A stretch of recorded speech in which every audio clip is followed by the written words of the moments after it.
Hello, everybody. Welcome to the VonDubCast. If you want to skip right to the interview, skip to about 12 minutes.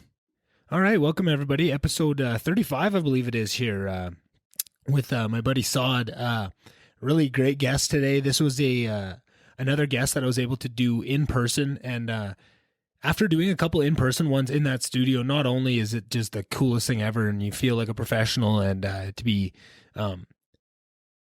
in some place where you can create an environment for a podcast like this, it's much different than just doing it on screen. Not only just that half-second delay of the Zoom or whatever you're using to talk to somebody online, but also just the body language and the feel and the just the something about tossing conversation back and forth in person is just so much different. So I'm very glad that I dove right into it at the start and got my feet under me doing the online one so that I'm a little bit more accomplished with it, because I think if I would have started with in-person ones and then tried to transition into online through COVID, it would have been a very difficult transition to take. But now I've already got, 20 to 30 episodes of online already in the tank. So I'm kind of versed in some of the issues that can come up, with freezing up for a couple seconds and not freaking out and just, it'll come back. We'll figure it out. So that was lots of fun. I know with COVID, people are maybe thinking, is it smart to get into an office with people? But, I don't do anything really. I don't go to the gym anymore. I just, go to work and go home. I don't really get to do it that much. So, my one risky activity is this podcast, and I'm not going to stop that. You got to still live your life, and I, give every guest the option of doing it online if they prefer. I don't want to make anybody else uncomfortable, but we do everything we can to make it as safe as possible. So that's kind of what it is going forward. I don't want people to think that I'm against all this other stuff. I've made my feelings pretty clear on lots of the podcasts, kind of what I think about how this whole thing has been handled, and just because you have a lot of criticism doesn't mean that the situation isn't serious, and I don't take it very serious, which I do. And I think a lot of the time it just have different reasoning than other people that arrives me at a place of concern. Not just the cookie cutter, everybody's going to die, you're going to kill grandma, the world is going to fall kind of thing that's going on out in the world. But it is still a very serious thing, and you have to be smart, and you have to only take those risks that you really thought through. And this is one of them where, and I sacrifice a lot of things in the rest of my life. I'd love to go to the gym and those sort of things. But I think if I was to kind of live willy-nilly in some of the other areas, then I would feel a lot guiltier about pushing the limits with something like this. So yeah, was tons of fun. Really enjoyed the conversation. You'll notice that it just kind of starts with us talking. So we had sat down, and Saad kind of jumped into a really good topic right off the top, and I kind of took it and ran with it. And we could both kind of, realize we were talking into the mics and that sort of thing. I was hoping that Brendan had started recording, and luckily enough he did. He saw that, and Brendan's awesome. I've already spoken enough in these intros about how great he is with all this stuff, and it was super cool to have Brendan sit in that seat and work as kind of that producer role. Was able to Google stuff for us. It was just, I was over the moon. I felt like such a professional, and felt so cool. Just these guys that I've watched for so long, that have lots of the stuff like a studio, like a person there to watch the bells and whistles. But what I was saying, it allowed us to jump right in. And like I've kind of talked about a couple of times, usually with these guests, it's the first 10 minutes is just figuring out, settling in, making sure everything's running, getting that fear of all the setup out of your head, and then settling into the conversation. Whereas we were able to settle in right from the start. I knew I have so much trust in Brennan that I was able to settle right in. Saad kind of was able to settle it right in, and we got right into it. So you'll hear about 5 minutes in, I go, are we even recording? He said, yeah, we got the last 5 minutes, and then kind of went on from there. And then eventually we did, the camera snaps and stuff. If you're watching this in person, you'll see it all. It was lots of fun to do, and I just had fun start to finish. And a guy like Saad, it was cool because I didn't know Saad all that well going into it. We'd known each other kind of more so in my last year of university, so only really had 1 year together, and we, played dodgeball together and kind of got through that. But I'd picked up a couple things just from all the interactions and all the times I'd watch Saad interact with other people. You could just see there was a lot of genuine good inside of him, and he really wants to make people happy and really cares and is a really deep thinker. And going into it, I think I just had a gut feeling that it'd be good. I kind of reached out to him on a whim and just kind of hoped. And for some reason, when I trust my gut like that, it turns into the best interviews. You know what I mean? And that's what makes me so happy about this one, was just, not really knowing what we would talk about, but just leaving it open. And I didn't even use my questions. I just knew that a guy like Saad, we would really connect and really have a good conversation on it. So it was so much fun just to jump right into it and be off to the races right from the start. So I hope you guys enjoy it. And if you just notice that it's, not the usual introduction niceties at the start and a bit of that awkwardness, that's why. So just still figuring out the setup. Saad might be a bit quieter than me. We had everything running through the same track, so I don't have the separated audio files to control different volumes and stuff. So sorry about that. We're figuring it out as we go. But we're doing really well. If now that we have the video capabilities like this, one thing I really want to do is starting to take certain chunks of a conversation and clipping them up and starting to repost those, because I think 3 hours is pretty daunting for people. I have so much confidence that it's worth people's time to give that full 3 hours, and the power that it and the types of conversation that come out of it, I would never change that. But I think just to give people a little bit of a taster, I would love to start getting anything from a 20-second rant to a 20-minute back and forth conversation. Could be up to 25, 40 minute, whatever it is.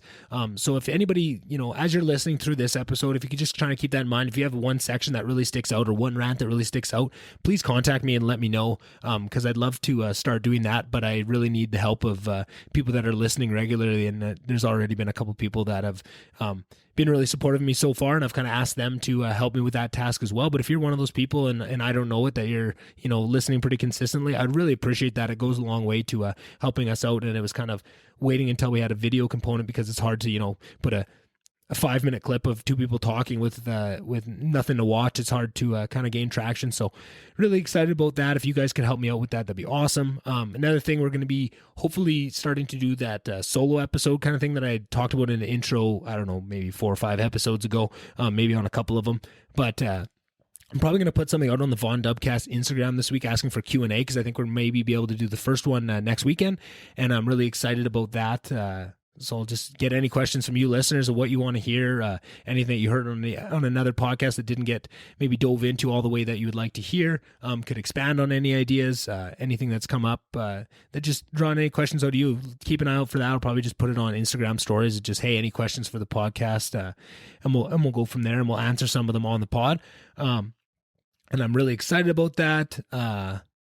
What else? Yeah, follow, like I say every week, follow all the social media accounts, Instagram, Twitter, subscribe on YouTube. That really helps. The views are going up and people are listening and enjoying the video component. Having that, the only other thing, I guess, in my world that I'd like to talk about is, I just got to gush about it a little bit. A book series called, the first book is called The Unincorporated Man. It's like the unincorporated series. I believe the first one is Unincorporated Man, The Unincorporated War, The Unincorporated Woman, and then The Unincorporated Future. And it's by 2 brothers, and they are absolutely amazing writers. I just reread them this week because I'm hoping to have them on the podcast. They have tentatively said yes, which I know I don't like to talk. I don't want to, I didn't even want to bring this up because I would want to knock on wood. I'm worried that I'll jinx it, but just rereading them now, I hadn't read them in a couple of years. Maybe the first one I'd read more than the rest of the series because it kind of came out when I first started reading. The last couple of books weren't out, so I'd read those. I was more familiar with the first couple of books of the series than the last, but man, was that good. Like, the character arcs that come out. If anybody reads fiction and just the science in it is so good. It's about 300 years in the future and just kind of where the world has gone, and it is so incredibly interesting. And just if anybody's looking for a book and they want to read it before I have the authors on, if I get to have them on, I just love to. But that's all I've been doing the last week. I read all 4 books of that series, as well as a new book that they just released of a couple short stories, which also, I got to say, I think it's called The Stories of the Brothers Colon. I think it's kind of a play on the Brothers Grimm title, but it is just amazing. They are such good writers. It just blows me away that they're not more popular, and that I'm lucky enough to maybe even get them on this podcast. But that is a crime to me that they're not more popular. I mean, they won a ton of rewards for the Unincorporated series, the Prometheus Award, and a couple other things. They're incredible writers, but just the types of story arcs they take and the different pieces, right? Like, and a lot about faith. And I think a lot of the conversation actually that me and Saad had is echoed in those books, and they've just been such a big part of my journey, and I've learned so much through them, and just seeing rereading through that series and just seeing where so much of my ideas that I have now that I didn't realize probably got their seed from reading those books are there. And I'm so excited to hopefully have the chance to talk to the authors. That was kind of my first really big swing that I took where I, gained a little bit of traction. So I'm hoping that comes in the future. And those books, I can't recommend them enough. Great Christmas gifts. You won't go wrong. That is a 100% recommendation. If you get it for somebody and they don't like it, send them to me because I need to have a conversation with them because they aren't getting it. So that's just kind of last thing I want to talk about. Other than that, thanks again, guys, for listening to this podcast, supporting me. All the nice messages really helps me keep going, helps me keep that drive to make this the best it can be. Like I say every week, some big stuff on the horizon in the future. I've always got big ideas, so there's always things on the horizon. So I maybe should just stop saying that, but you'll start to see as it comes. And thank you for believing in me. Helps me keep this belief in myself and brings a better product out there for you guys. So yeah, hopefully you really enjoy this conversation. I think this might be one of the best episodes yet. And please tell a friend if you do enjoy it and pass it along. Like my dad does, just grab somebody's phone and subscribe them to it. That's always good too. That fucking makes me laugh so hard that he does that. Oh man, that's just the funniest thing to me. If you know my dad at all, you'll know just how funny that is because he's just that type of guy. And oh man. Anyways, I'll leave it with that. Leave it on a high note. I think the last episode I was a little bit down in the intro and outro, and that really ate at me, but it was one of those things where I need to get the intro and outro done. I was kind of in a bad mood and having a bit of a tough go of it, which everybody is. I've been really concentrating on my mental health this week, and everybody's been so supportive of really letting me be selfish and, picking up the slack and really supporting me nicely. So I can't appreciate that enough. And everybody just needs to understand that when your mental health is at its limit, you got to do those things for yourself. That's what I've been doing this week, and it's been really great. And I've been just overjoyed with the support system that I do have. So thanks everybody for that. Hope you enjoyed this episode. It's a banger in my head. I really enjoyed it. So I hope you guys enjoy it just as much. And if you're listening to this now and you want to watch it, you can go over to YouTube and watch it there. And it's pretty cool to see myself on the big screen here. So if anybody wants to enjoy my ugly mug, head on over there. All right. Thanks, guys. See you in the outro.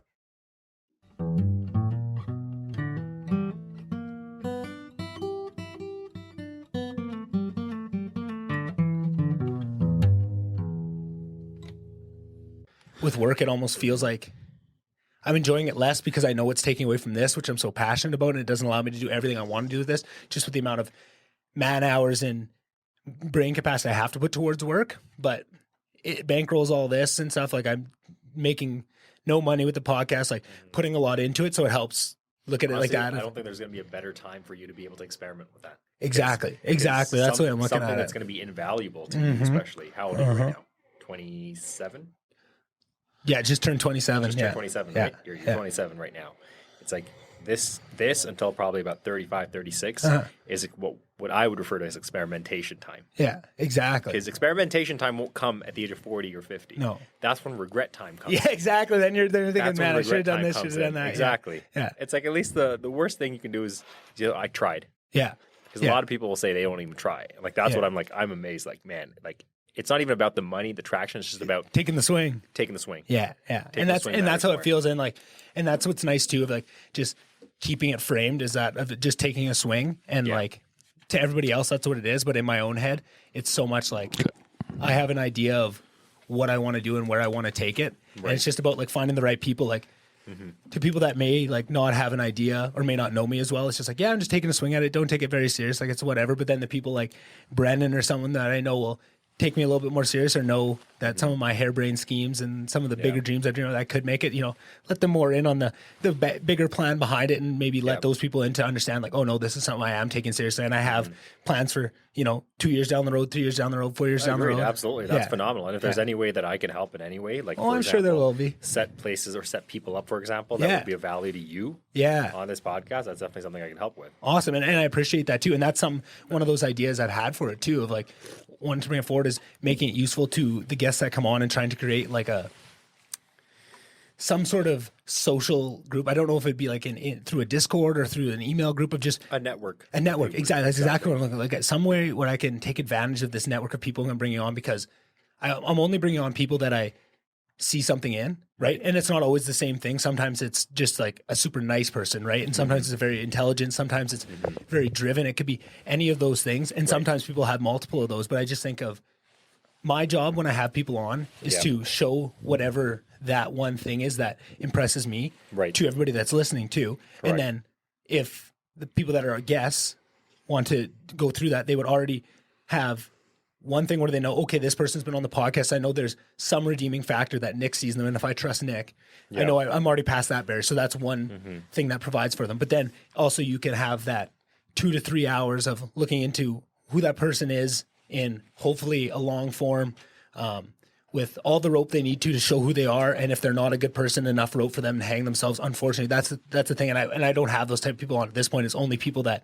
wouldn't happen. But eventually it'll get it to the point where, you know, that will be a service. People will know, oh, this person has been on this podcast. I know I can go and I can listen. I can get that little bit of understanding. Maybe just hear one little thing. Oh, I think they'd be a good fit for this, or maybe I can hire them for that, right? And move them around, and then you can build it up, and it'll build and grow and stuff. Agreed. And yeah, and I've had some ideas of having like a little not like a Christmas party or something, and obviously COVID, but just getting people together too, because like eventually I want to do live events with this and do like live podcasts too, and you could even just invite all your past guests, get them in a room, do some commingling stuff, some networking too, because you already have a little bit of background, or if there's someone you're interested in networking with, first you could listen to that episode and kind of get an idea of who they are, hopefully, and start right from there. Correct.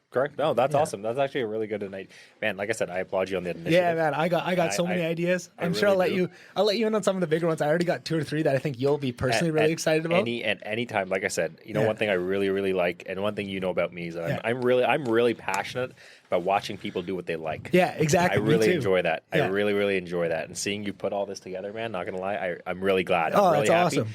And if there's any way whatsoever where, for example, I have a connection to someone within my network that will add value to what you're doing, for sure, I'll do that right now whenever you need that. Awesome. Frick, that's perfect. That's exactly what I'm looking for. Yeah. Brendan, have we started recording anything, or? Yeah, we started 4 minutes ago. Oh, beautiful. Well, I mean, I walked in the shot like 2 minutes ago. So hey, that's all good. I figured we just kind of, and that's what I see on so many podcasts too, is just the ability to start naturally like that. Yeah. And the thing that's been holding me back from that so far is not having a guy like Brendan to help start it, because I feel like that's been the roughest part about this so far, is the first 10 minutes of every podcast, because I'm so worried about making sure everything's so set up that the first 10 minutes of the podcast is just letting my heart rate drop and like, okay, I didn't mess anything up. I think everything's recording. I'm halfway decent, right? And it takes me 10 to 15 minutes to settle in, which is fine by me. But something that bugged me was, you need a backbone. And just how nice it is to me. And that was the thing. I didn't think it was that big of a deal, but then I had one of my guests say like, oh, I had so much fun, but I felt like the first 10 minutes I was just really awkward. And I was like, man, like that's not your fault. That's me. Like usually the guest reacts off how natural and how comfortable I am. But me being so worked up about if everything's running was clearly affecting the guest and me not being able to settle them in, first of all. And it's funny to do it like this, where I feel so natural already. Like we're already bullshitting before we had good banter and stuff. Like it feels so awesome, man. Like, fuck, I'm so excited for this. I know. I was. Oh, no one ever realizes. Like we do a thing in the theater. It's just this motivational speaker. His name's Sean. One guy, but he has a crew of like 6 people with him, and everyone's just like, "Oh, it's just Sean setting up a camera in the theater." And it's like, there's a big production behind him. All he's doing is posting videos to YouTube. Yeah, it's crazy. Yeah, there is it's a whole team behind that kind of success. Yeah, and I was telling Brennan the other week when we recorded our episode and did.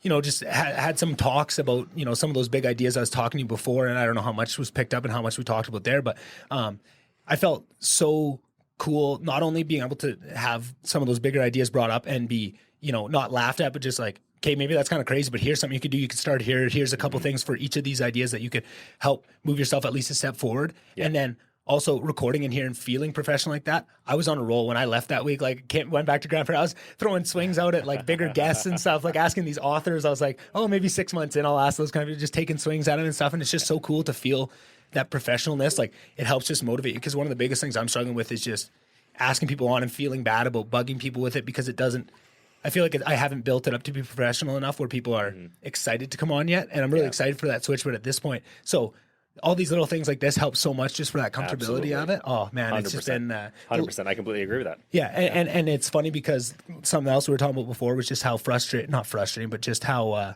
demanding work has gotten, like my day job outside of this has gotten over the last 6 months. Right. And it's so nice, that balance, to have the ups and downs of maybe when that's really hard and really pressing on it, to have a good week with the podcast like that, where you have some real forward momentum and like getting the YouTube channel started. It just helps to buoy up everything and help you just stay more solid throughout. It almost levels off those dips. And I mean, it also can make the dips, because if you have record a bad podcast and works on top of it, it really can bring you far down. But it's nice to have that multiple, so you're not just live and die by the sword of whatever that one thing that makes you happy. It's essentially multiple sources of dopamine. Exactly. For you, exactly. Right? Because your tasks are distributed amongst different passion projects. So if one doesn't carry you forward, the other will. But if both don't carry you forward, it's like a double hit. But you know what? It is what it is. That's what happens when we're passionate about different things, and we have different tasks to carry out. Exactly, and it's funny to see the different ones, because of I'm very clearly passionate about both things, about my job and about this, but it's a lot different when it's something where you're working for somebody else, and at the end of the day, everybody has a boss, and it's one of those things where you're doing something for yourself. Correct. Those ups and downs feel much different, right? And it's a lot personal. It's a lot more personal, right? And that is both good and bad. It can really hurt, and it can really help in those ways, but it's just fun to have that. And it's a little bit extra excitement too when things get dull in other areas. This hasn't got dull yet. There's always something new to kind of keep it fresh, keep it exciting.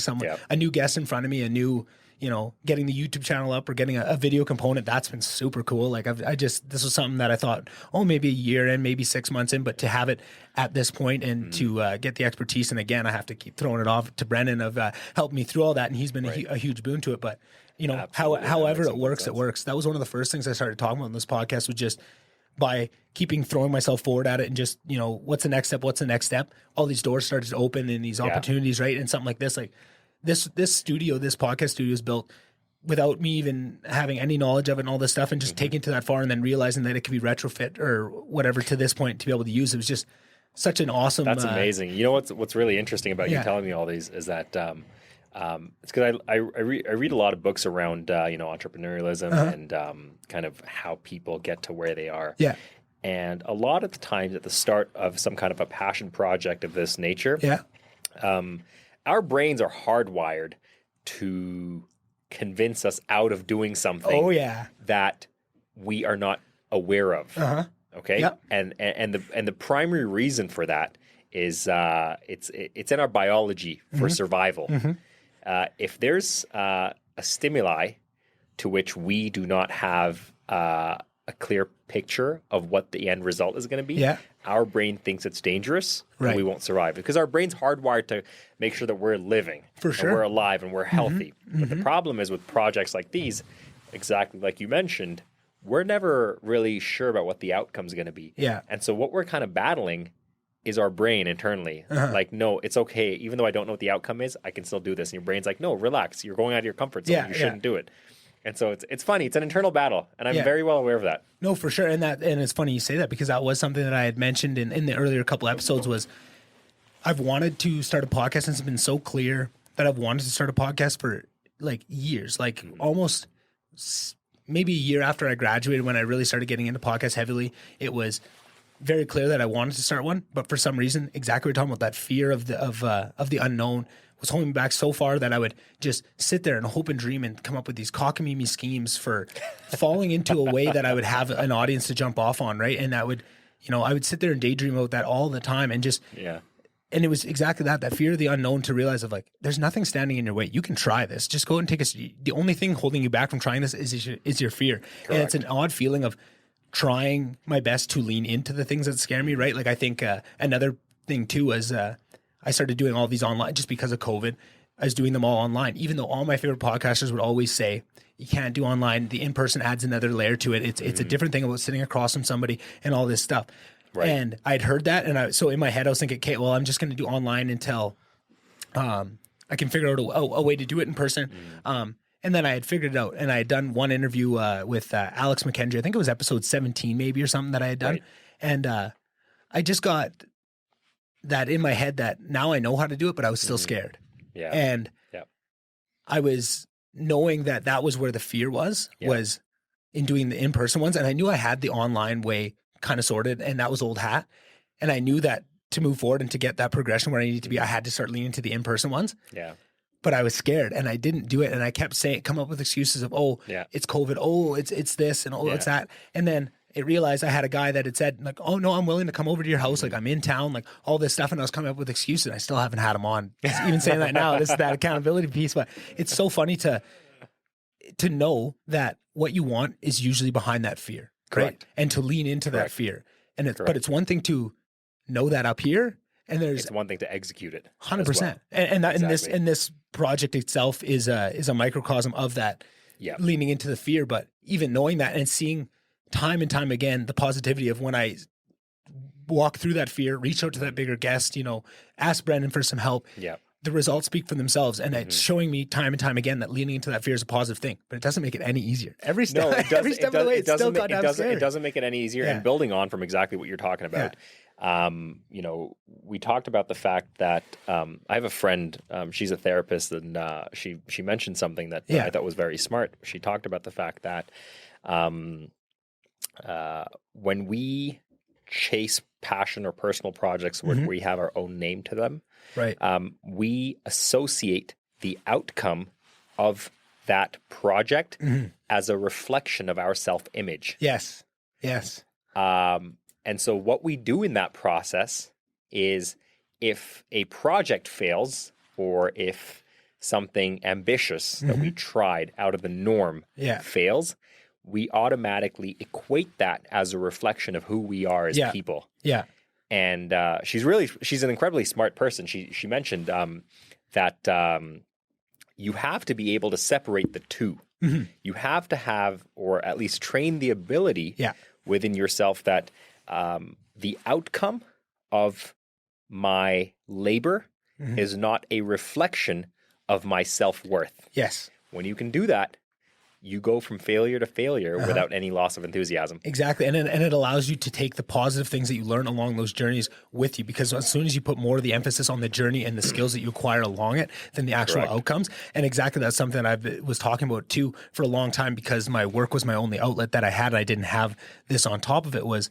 It was very hard to do that, to keep treating it as a journey of skill progression. But every time I see successes or failures, I was hanging my hat completely on there. I'd feel great when I just took on a big project, won a big customer, or overhauled some system. But then when things are going wrong, you'd be just as down because you're not holding on to that. And I had to really treat that as as something that I was learning from and the skills I was acquiring. And that was something that I always try to keep in my head of, you know what?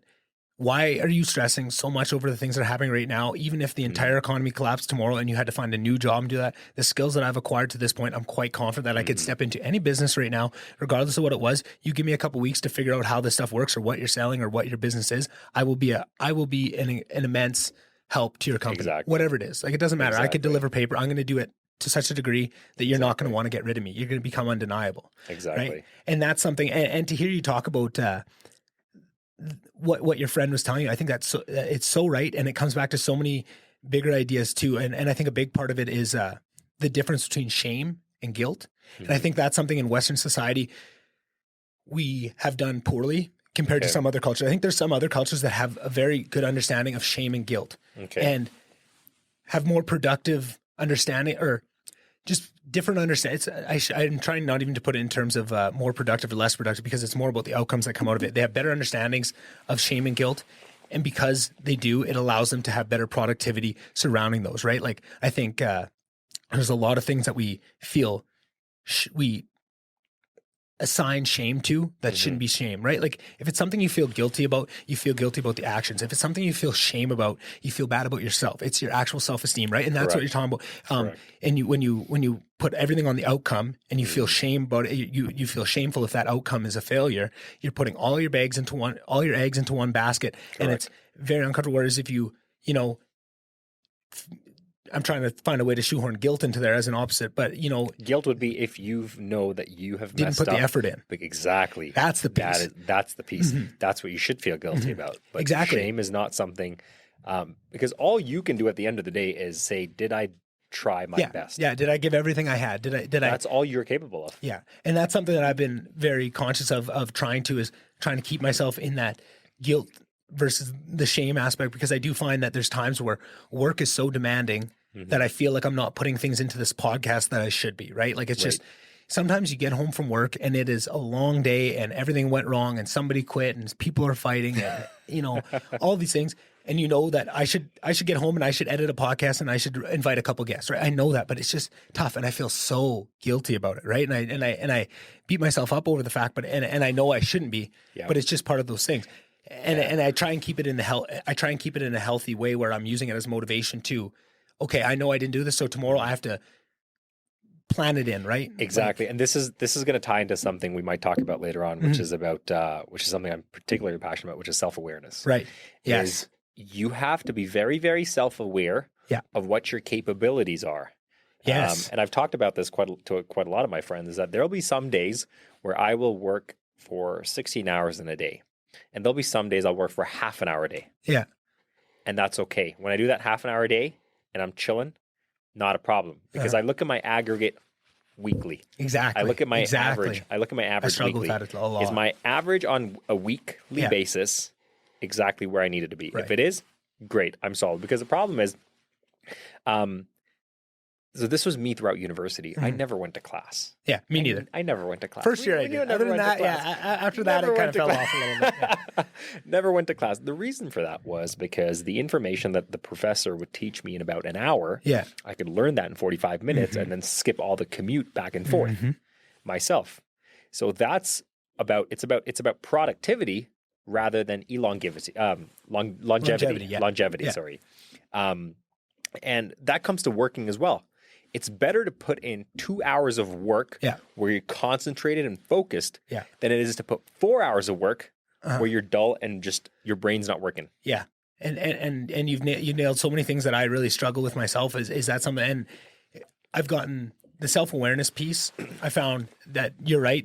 That's something I found the last couple of years that is something that I found has helped me immensely. It's just the radical self-awareness. And what that comes to is, for you to be radically self-aware, you have to be radically honest with yourself. And that is tough. And that's what people struggle with. You need that radical honesty with yourself. And when you look back, I think one of the issues was I always thought I had really good radical honesty with myself. And I did for a lot of the part, but also what went along with that was I'm amazing at lying to myself. And I'm amazing at telling myself these stories. We all are. And that's our self-pride. And I think our ego. And I think the more, I don't know if this is true. It's just true for myself, but I think that there's a connection between how good you are at, navigating the world and being a chameleon and working with others and finding what other people want. That is a skill I provide, but I can do that same thing to myself. It's that double-edged sword, that way I lie to myself because I'm so good at lying to myself. It also helps me come out in others. And I'm a very good person and I have confidence in that. So I don't feel guilty about that. I usually don't use those powers for bad. Right. And that's something I think I've talked about on a couple episodes. Is in the past I would have, right? Like I had that ability. I always knew what would cut deep, and I was always a really nice person, so it didn't happen. But then somebody would push a button with me, would cross a line, and I would lash out, and I would feel really bad about it because I would. I knew the response wasn't equivalent, right? You threw a rock, I threw a nuke, right? Yeah. Like it's just not. It's not the same thing, right? And I understand that, and I feel like that's something that just recently finding that self-awareness and really being on the lookout, knowing that I lie to myself so well that I need to be on top of myself and really hold myself accountable to those things of, I can come up with all these stories of boo-hoo about, not being,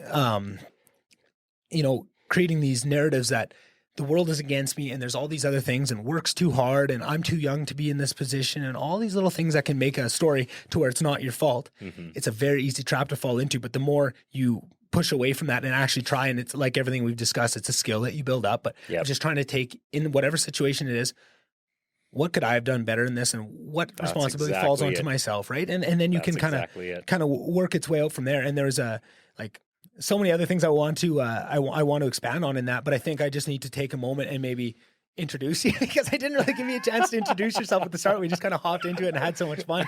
So Saad, maybe just introduce yourself. Maybe just say, what were you studying in school? Where did you grow up? All that. Sorry, before you do the introduction, yes, sir. We also gotta do a clap. You want me to do it in front of the camera? Yeah, definitely do it. Like try to do it right in the middle. Just like do I? No. Go closer to your mic. Go closer to your mic. How about this? Can I hold on? Yeah, that might. No, go like this. Go. Go on. Oh, because you can see me on this mic. Why am I getting in front of that one? Yeah, I'm an idiot. Yeah, because it's easy. Yeah, I was just like, we didn't do this last time, and I spent like 45 minutes trying to line up the audio and the videos, and bloody nightmare. Everybody that's watching right now is just loving the inside look of how this stuff works. You know, I feel like everybody always keeps this stuff hidden. It's not all, unicorns and Skittles. Sometimes shit goes wrong. You got to do stuff like this. Is that good? Does that work? Do it. Fucking rights, I nailed it. God, we're good at this. God. And if everybody wants to start their own podcast, we're open to help people. Can't you tell we have this well-oiled machine and how beautiful we are at doing this? So come join us. Come join us, one and all. Yeah, you know what they say, after you do something twice, you're freaking perfect at it. That's what I've been living my life with that mantra. So, I mean, you can't really go wrong with There's it. some plays that's debatable, but maybe what? Debatable? No. Maybe heart surgery will lean away from that prospect. But so Saad, where'd you grow up? Just to let the people know, we met in university. I was a couple years older, so you were kind of in maybe your second or third year when I graduated, and you kind of kept on with this journey. I kind of got to watch you from afar, the different networking you're doing. Seems like you've been doing a lot in just that small time I got to meet you. You impressed me a lot, and I just thought you were appreciate it. Not only impressive, but also very nice and genuine person. I feel like that was something coming from a small town, I was always on the lookout for that. I was impressed by certain people, but sometimes not in the best ways, and sometimes you'd be impressed by someone, but there's other things that held them back from it. But you always seem very genuine to everybody, very Appreciate nice. that. It seemed like you came from a good upbringing, and you had a lot of innate values that I also really highly respect in people. And when you combine that with a very capable mind, those are the people I always want to keep an eye out for, right? And those are the type of people I want to have on. And maybe it got picked up, maybe it didn't, but I'm always saying of those little things of what impresses me about people. And it's usually one of those two things. Either you're extremely capable or you're extremely good, and you have just a good heart. And I feel like you have both. And maybe after 3 hours, I'll think differently, but we'll see. But that's just what impressed me and kind of how our relationship got started. But I don't know you from Adam from before that. So maybe if you want to just before we get too far into some of these, because I think we can go down a rabbit hole with a couple of these topics right now. Maybe we'll just introduce yourself and let people know, and I'll learn a little bit too, but then the listeners will get a bit more of who you are. For sure. Grew up, I was born in Pakistan, and was on 6 months old, little baby. Yeah. Family moved to Qatar. Wow. Okay, Qatar. It's about 45-minute flight from Dubai. Mm-hmm. The only land border it shares is with Saudi Arabia. Right. Apart from that, it's just sea all three areas. Mm-hmm. Grew up in Qatar for the first 18 years of my life. Qatar is a very multicultural place, I'd say. Yeah. It's about, the indigenous Arabs probably represent only a third of the population. Oh, wow. 2/3 of the population are all just foreigners, expatriates, a lot of that. So I grew up over there in a British school. Okay, that's where your English is so good, yeah. Came in there from the British school over there. Still have my little mixes with jargon here and there. With, you'll call the trash can the dustbin, the toilet the loo, crisps, chips, all that jazz.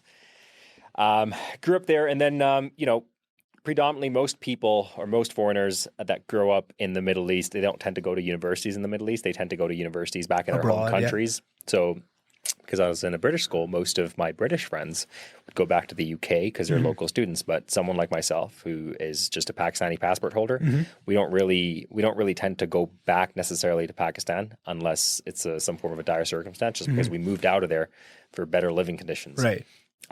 So then it's like, okay, well, where do you want to go? I picked Canada for a couple of reasons. Yeah, I'm curious about that. Picked Canada because one, you have to balance three things: a great education versus your ability to assimilate into the industry. Right. That's critical. And then third is, if you're going to be immigrating, if you're going to be spending all this money immigrating to a place, you want to make sure that you can stay there after graduation. Right. So how easy it is for you to actually become a permanent resident there. Right. All those three factors are important. And when you evaluated, the market for someone like myself, it's like, okay, it's Canada, the United Kingdom, United States, Australia are the big four that most international students go to universities for. Canada, it was between Canada and Australia. Oh, my two favorite countries. Between the two, we came to it. The only difference was all my family and my friends were back in Qatar. The last thing I want is for my summer holidays to be in December. Because Australia is in the southern hemisphere. Yeah. And so I was like, you know what? I want to be at kind of in the same sync with all my northern hemisphere counterparts. So we'll say Canada. Wow. And then out of Canada, I thought, look at this, pre-2014, 2013. What's the province to go to pre-2014? Alberta, baby. Alberta, baby, all day, all day. That's funny. That's exactly it. Every kid on the block, every international kid on the block is like, so my dad is talking to other people, right? He has friends. He's in the petroleum industry. And he's having conversation. He's like, oh yeah, just send your son to Alberta and don't even worry about anything else. Yeah, he'll figure it out. He'll figure it out, exactly. And as soon as we get here, boom. But that teaches you skills that you won't get anywhere else. And that's interesting to hear. So how easy does this simulate the kind of school you're getting? And then I just called it longevity, but just, the future prospects of immigration. Yeah, the aspects of immigration, right? That is very critical. So in terms of the longevity and the school of just the two things that I'm talking about, it's pretty easy how you would suss out which schools are better than others and that kind of stuff, what type of education you're going to get. Probably pretty easy to look into what type of immigration stuff there is for different countries. The thing I'm curious about is the assimilation part of how easy it is to assimilate yourself into culture. Just because I've only lived in Canada, I've never really moved away. The biggest cultural shift I had was moving from a small town to a city when I went to school. And that was a big shift for me. But what types of things are you looking for that would determine to you, like, how easy it'd be to assimilate somewhere? Just like, I guess your two you said was Australia versus Canada. What types of things were you looking at to try and understand what would go into that decision? I think, well, from my standpoint, I would definitely say I was a little bit more privileged in the sense that I was always in, like, predominantly, most of my friends were Caucasian. Right. Okay, most of all my friends were. So to me, to be able to integrate with quote unquote white people, it was no challenge. Yeah. Like, it was kind of like, actually, it was, I'd say it came a lot more naturally to me. Right. So it's totally fine. I'll crack the same jokes, whatnot. You and I crack jokes. Yeah. I'll bust out into a redneck accent right now if I have to. Yeah. Okay, we'll do that. I have no problems with that.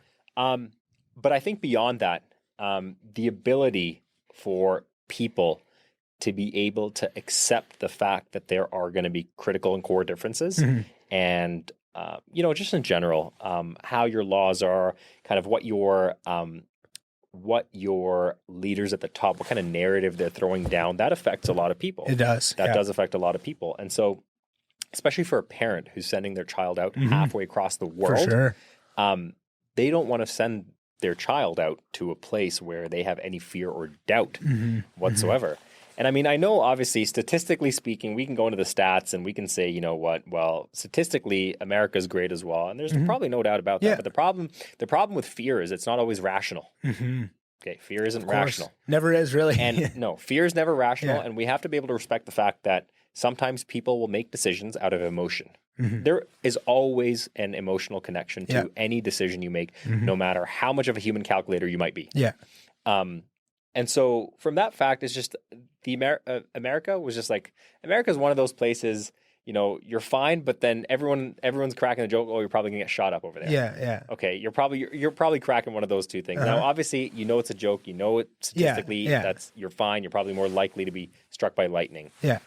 But with all the fear and the propaganda, it gets to you at times. And so you're just kind of evaluating. You're like, you know what? When I look at the landmark, when I look at the landscape and all these jazz, Canada just seems like the most safest option out there. For sure. And that's not to say someone who immigrated to Canada had a better experience there than they would have had somewhere else, right? Exactly. And the not biodiverse, that's the wrong word. I mean, same concept, but it's like cultural biodiversity. It's just everybody's different. Everyone's experience is going to be different. The certain people, right? You move to a city, depending where you live, it's going to be different, right? You're just going to interact with different people, right? And that's something I'm curious about, because it sounds like you put a lot of thought into these types of things beforehand, and you probably had some preconceived notions of kind of what you would see one versus the other. How much did that change when you actually got here and started integrating yourself into the culture? How much of what you had thought?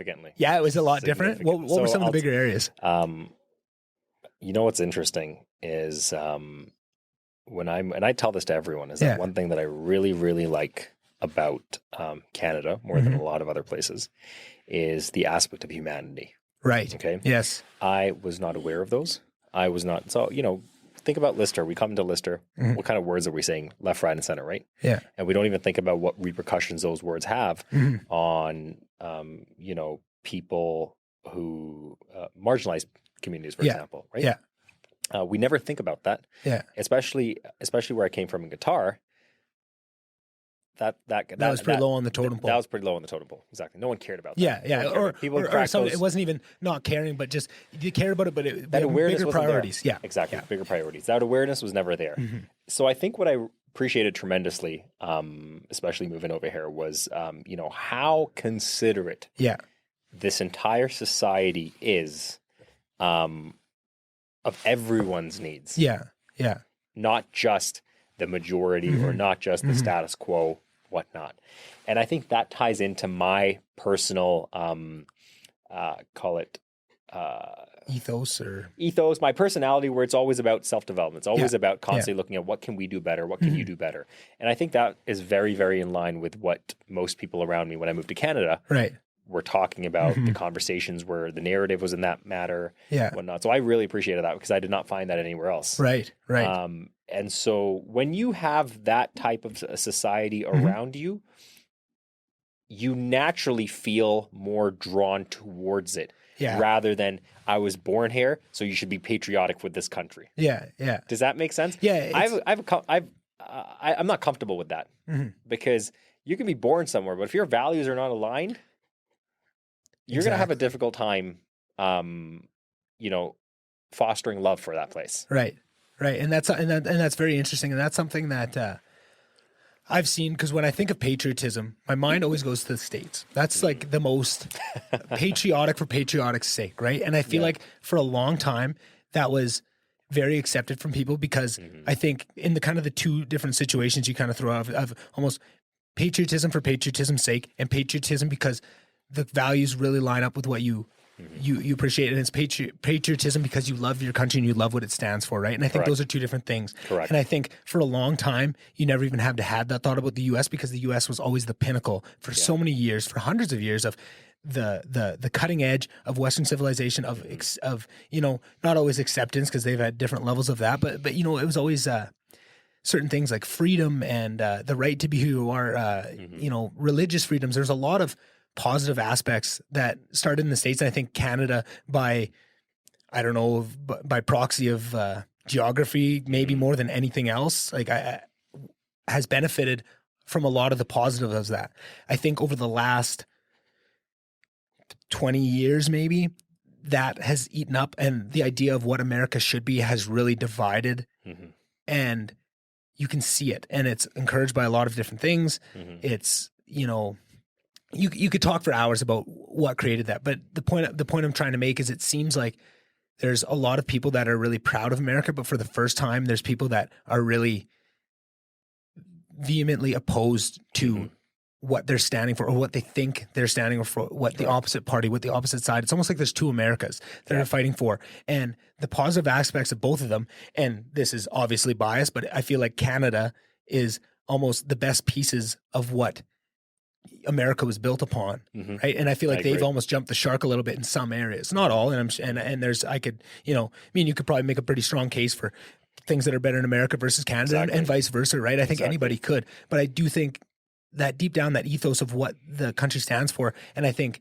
Canada is still a lot more unified in the things that we believe in. Correct. And I worry some of the time too, because it's always a double-edged sword. You talk about the inclusivity that Canada brings and those morals and those values. And I think Lister exemplified a lot of those, the words you use and how important that is. And I think that was something that was very eye-opening for me coming from a small town, very oil and gas heavy, ignorant of a lot of maybe cultural insensitivities that we were committing without even realizing it. Right. And I think we were on that pendulum shift of inclusivity, and I don't know what the other side of it. I can't think of a nice word to not make it seem like it's good and evil, because neither are good or evil.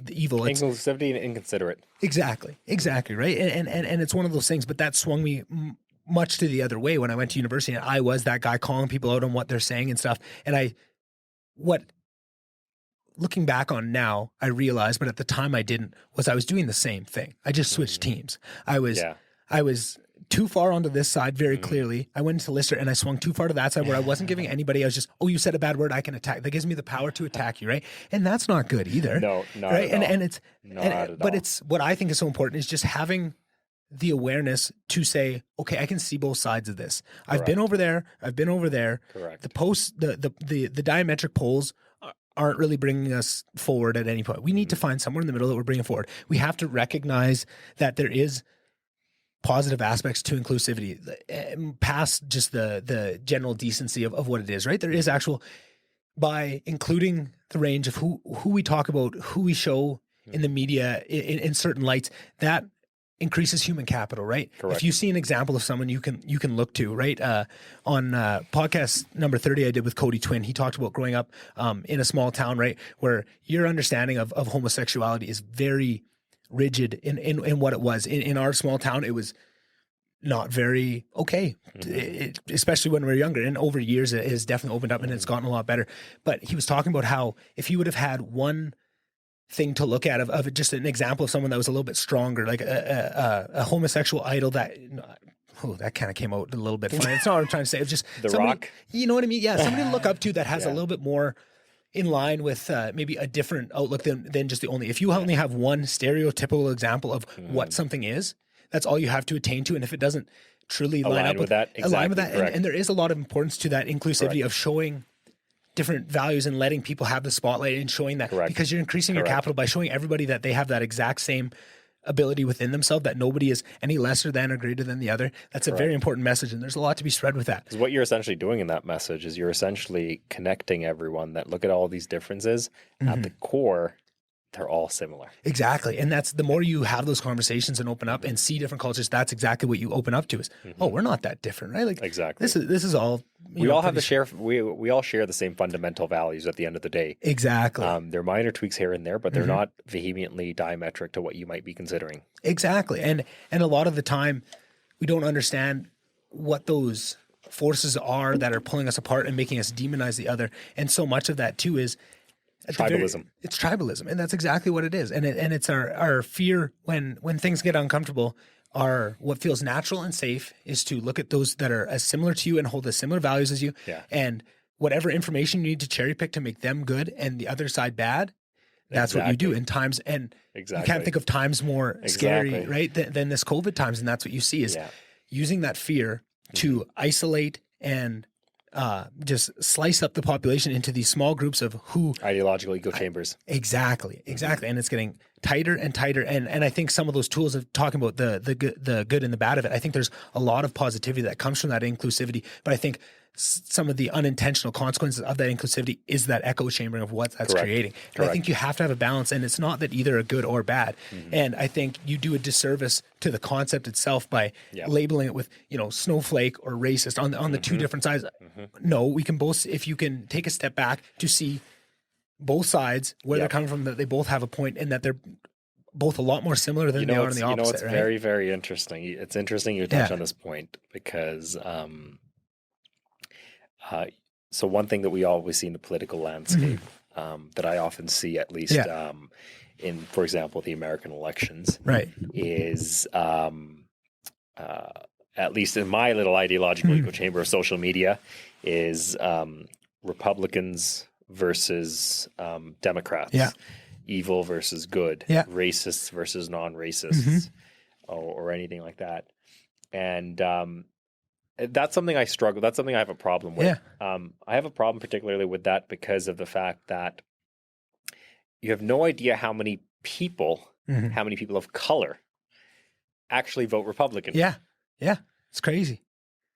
And so the problem is this issue, it's so multifaceted and humans are so much more complex than just when you reduce such a multifaceted issue to a single label or a single stereotype, you really, really do that entire group of population a disservice to understanding the complexities of their decision making. Exactly.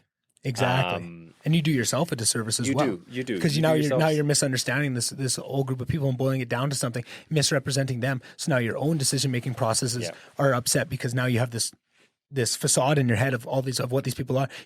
Brown people are this, black people are that.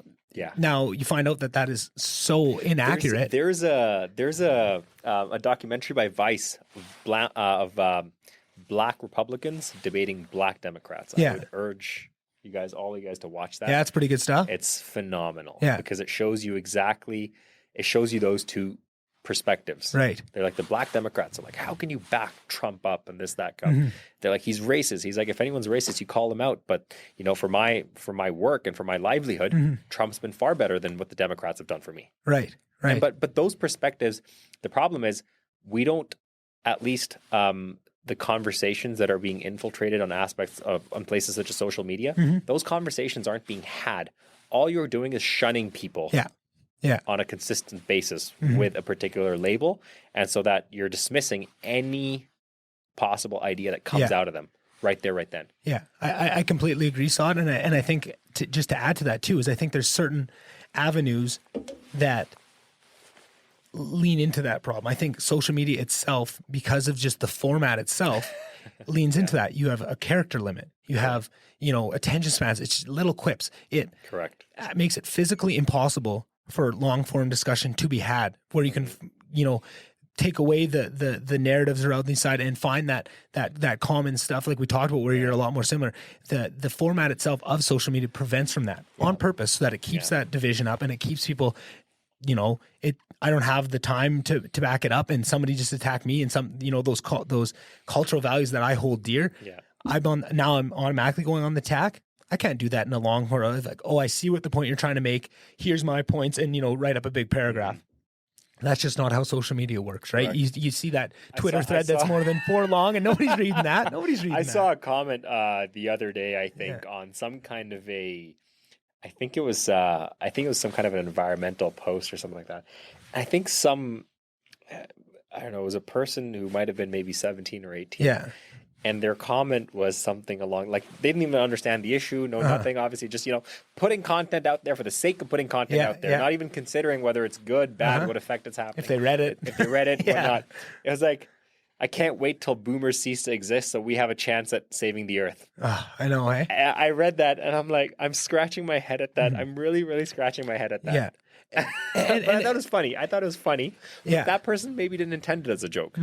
I don't think that person, which scares me. It really scares me. And I think there's multiple points there. I think I've seen that too. And what gets me on something like that is I see the underlying belief behind what you're trying to say. I get what you're trying to say is you have some real gripes about infrastructurally how we've set up society for the younger generations, I think, by not putting certain term limits on certain positions, right? I think universities are one of those things where if you just look at the median age of the admin and the higher levels of the people calling the shots, they're getting older and older. Politics are getting older and older, and they're not taking that step back or moving into new things to allow for people to come in, and that mixed with inflation and just the separation of where money's going and into certain people's pockets, it creates that disparity where it's very hard to do. If you want to compare the momentous task of buying your first house, correct, 2020 versus 1980, 2 completely different monuments, right? But that is not understood. So I can understand that person that's calling out boomers, and that's been some over the last couple of years, this whole boomer meme that's popped up, is I understand because I'm with you on some of those aspects. Yeah. But I feel like it's another one where you have no solutions. You have to look both sides. You have to look at both sides. You have to look at both sides, and exactly what you touched on right now is what's critical is let's present solutions. Let's push those forward. Yeah. What are the solutions? Yeah. It's very, very easy to identify problems. You tell me right here. It ties back to what we talked at the start of you have all these ideas about your podcast, but the hard part is the execution. For sure. Yeah. No one wants to do that. Yeah. If you want, I'll give you 500 business ideas tomorrow. If you want 500 business ideas. Will I execute on a single one of them? Probably not. Yeah. Exactly. and that's exactly the thing. And that's something with yourself. And it goes back to that self-awareness and the radical honesty. It's to find out of these ideas, how many of those are actually passionate enough that you do want to follow through with them. Okay. Correct. Let's look at those ones, which are, and then what do you got to do to find help, right? Obviously, first step is I had to find someone like Brendan that can help me with the first couple steps of the basic ones, right? Or just within our combined knowledge set of this list of big ideas that we have, which ones can we tackle now, right? Which ones do we have to? And then the ones that fall into both those categories of things that we're passionate enough to chase and that we do want to make happen and maybe fall outside of our skill set, then who else do we need to bring in? Correct. Do you need to bring on someone with a certain amount of skills? Do you need to look for the areas where our skills overlap a lot and where we're maybe missing, and then try and bring a third person to help with those kind of things? But it's just having that awareness to realize which ones are pipe dreams, which ones you just got to put on the back burner for now. You got to have a 10,000 square foot view, which is your dreams and ambitions and where you want to be. But then you got to break that 10,000 square foot view into a 1,000 square foot view over a timeline of 10 times. For sure. And you need to know, what do I need to do to build this 1,000? And then you need to hone in on that 1,000, break that out down 100 square feet, tasks to execute to get to that place. Exactly. It's very easy. The 10,000 square foot view is easy. The 10,000 square foot view is not the challenge. No. The challenge is the 1,000 square foot view. How do I make this dream become a reality? Yeah. And then all the different factors too, because that's another one. I found that with these big ideas I have, they're gated by two things: man hours to help execute these ideas. Correct. And then two of just, some are gated by just the size, right? Certain guests are gated by the size of the podcast. I can't go out and ask Joe Rogan to be on the podcast right now just for, whatever you want to call it, like scale Inshallah, issues. one day. Inshallah, one day. Exactly. And that's the way I think. But I think saying that to people other than the ones I'm really comfortable with, it's uncomfortable because it feels icky. It feels cocky. With my upbringing is, flash and those kind of things, being braggadocious about yourself is the ultimate sin, right? If, that was something my dad taught me all the time, was just, humble and don't show what you got. Just keep working hard, eat shit, cash checks.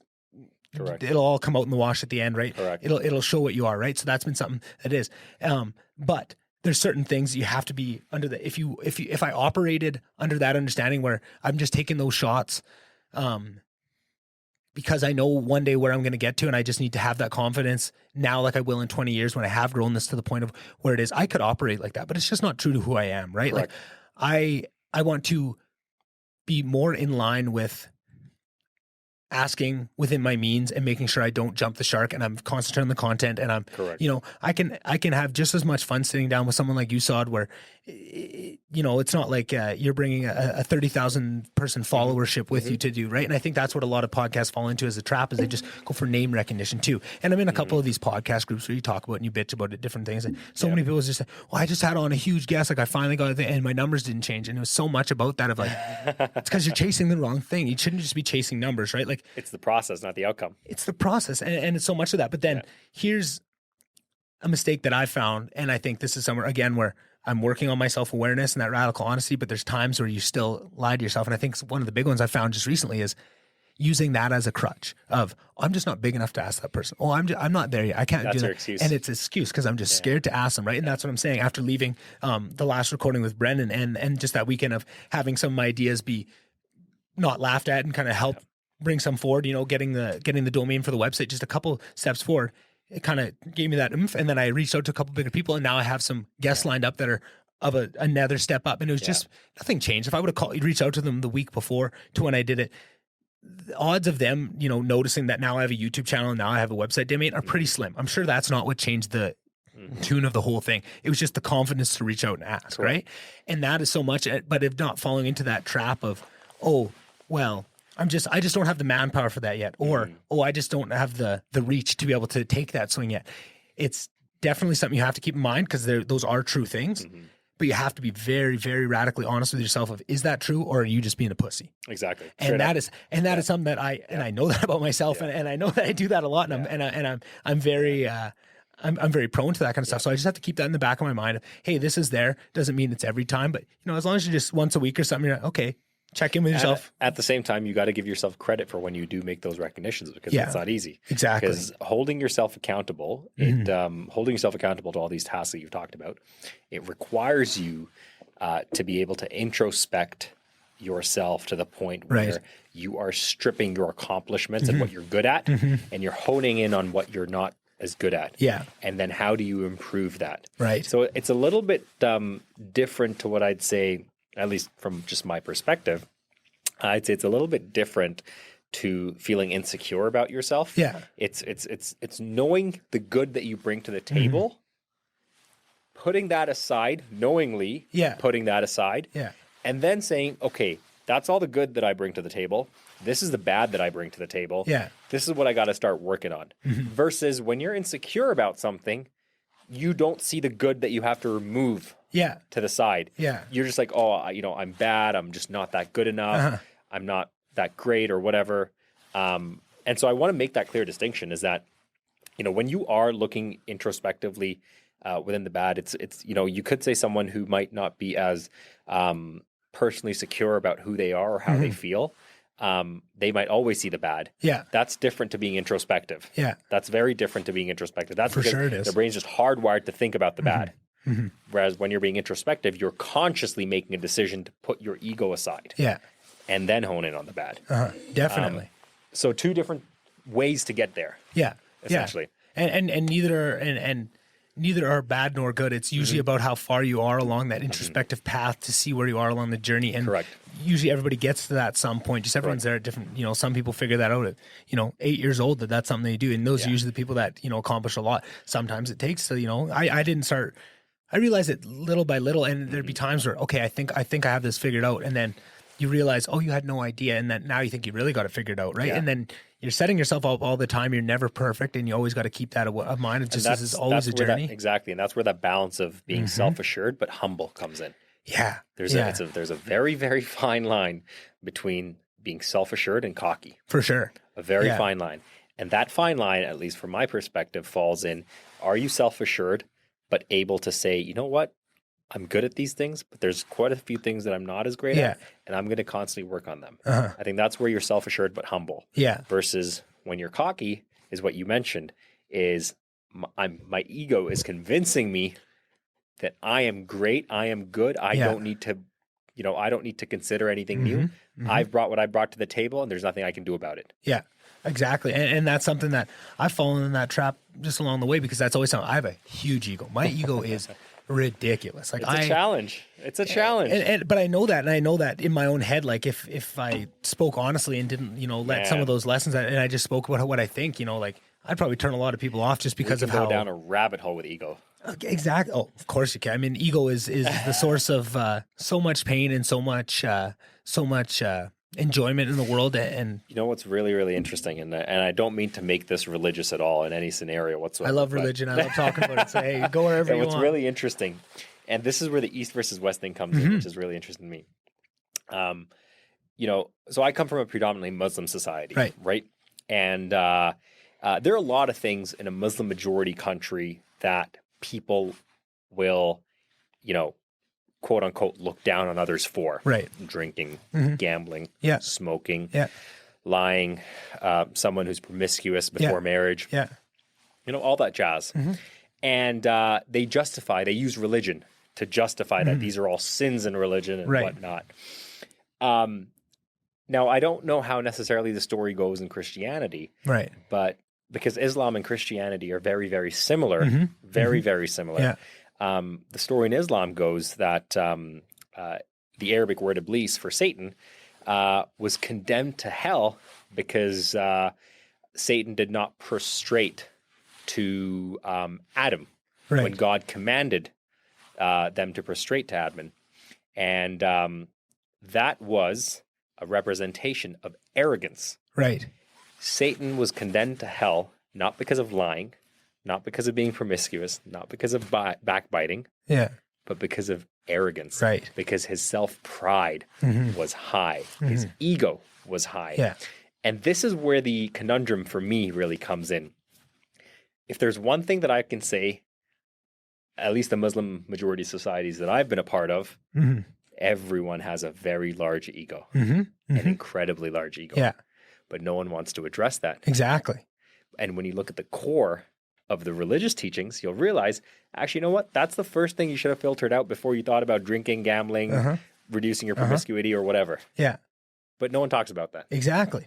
And it's something that's very core to me. It's something that's very core to me. If there's one thing that I hate in anyone, it's any form of a lack of humility. Yeah. Yeah, yeah. And even it's not that the ego is a bad thing, but their self-awareness of their own ego and the work they've done to walk hand in hand with it, right? Somebody that has a very good understanding of their ego, but is still battling it in the wrong way, can be much more dangerous than someone walking around completely ignorant of their ego. Correct. Right? That's important, yes. Your goal should be to understand your own ego so that you can work with it. But I think some people along that, and myself, I've been very guilty of this, is as you start to realize ego and what the things it's saying, you just try to fight it and you try and demonize it. And, oh, that's my ego talking. I need to shut it down. And you need to have a talk with you. No, I love you, ego. That's what allows me to do something like this, to have that in my head, to even, have that, that ego, I guess, to think that, hey, maybe people do want to listen to what I have to say. That is one of those things. And I have to love my ego and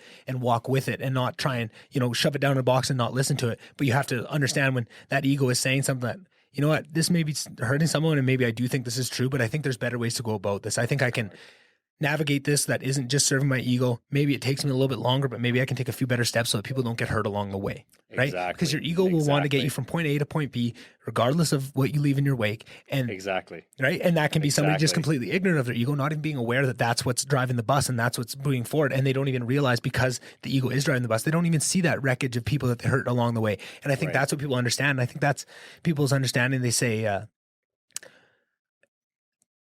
through work, something happened, and another coworker, went through something where somebody wasn't very nice to someone. Mm-hmm. I'm trying to keep this very vague. And what they said to me was, I didn't know people were capable of that much evil. Mm-hmm. And I was just saying to them, sometimes people have upbringings and they have things in them that were put there, and usually it's a lot of hurt. If somebody's willing to lash out in that way, right? It's a lot of what's coming from them. Yeah. But a lot of time it's just in those situations where your ego gets offended and it just lashes out. That's so much what I was talking about earlier, where, we'd be in those little banter battles and somebody would cross that line with me and I would throw a haymaker at them with the most violent thing I could say, of just really trying to hurt them to their core. That was my ego.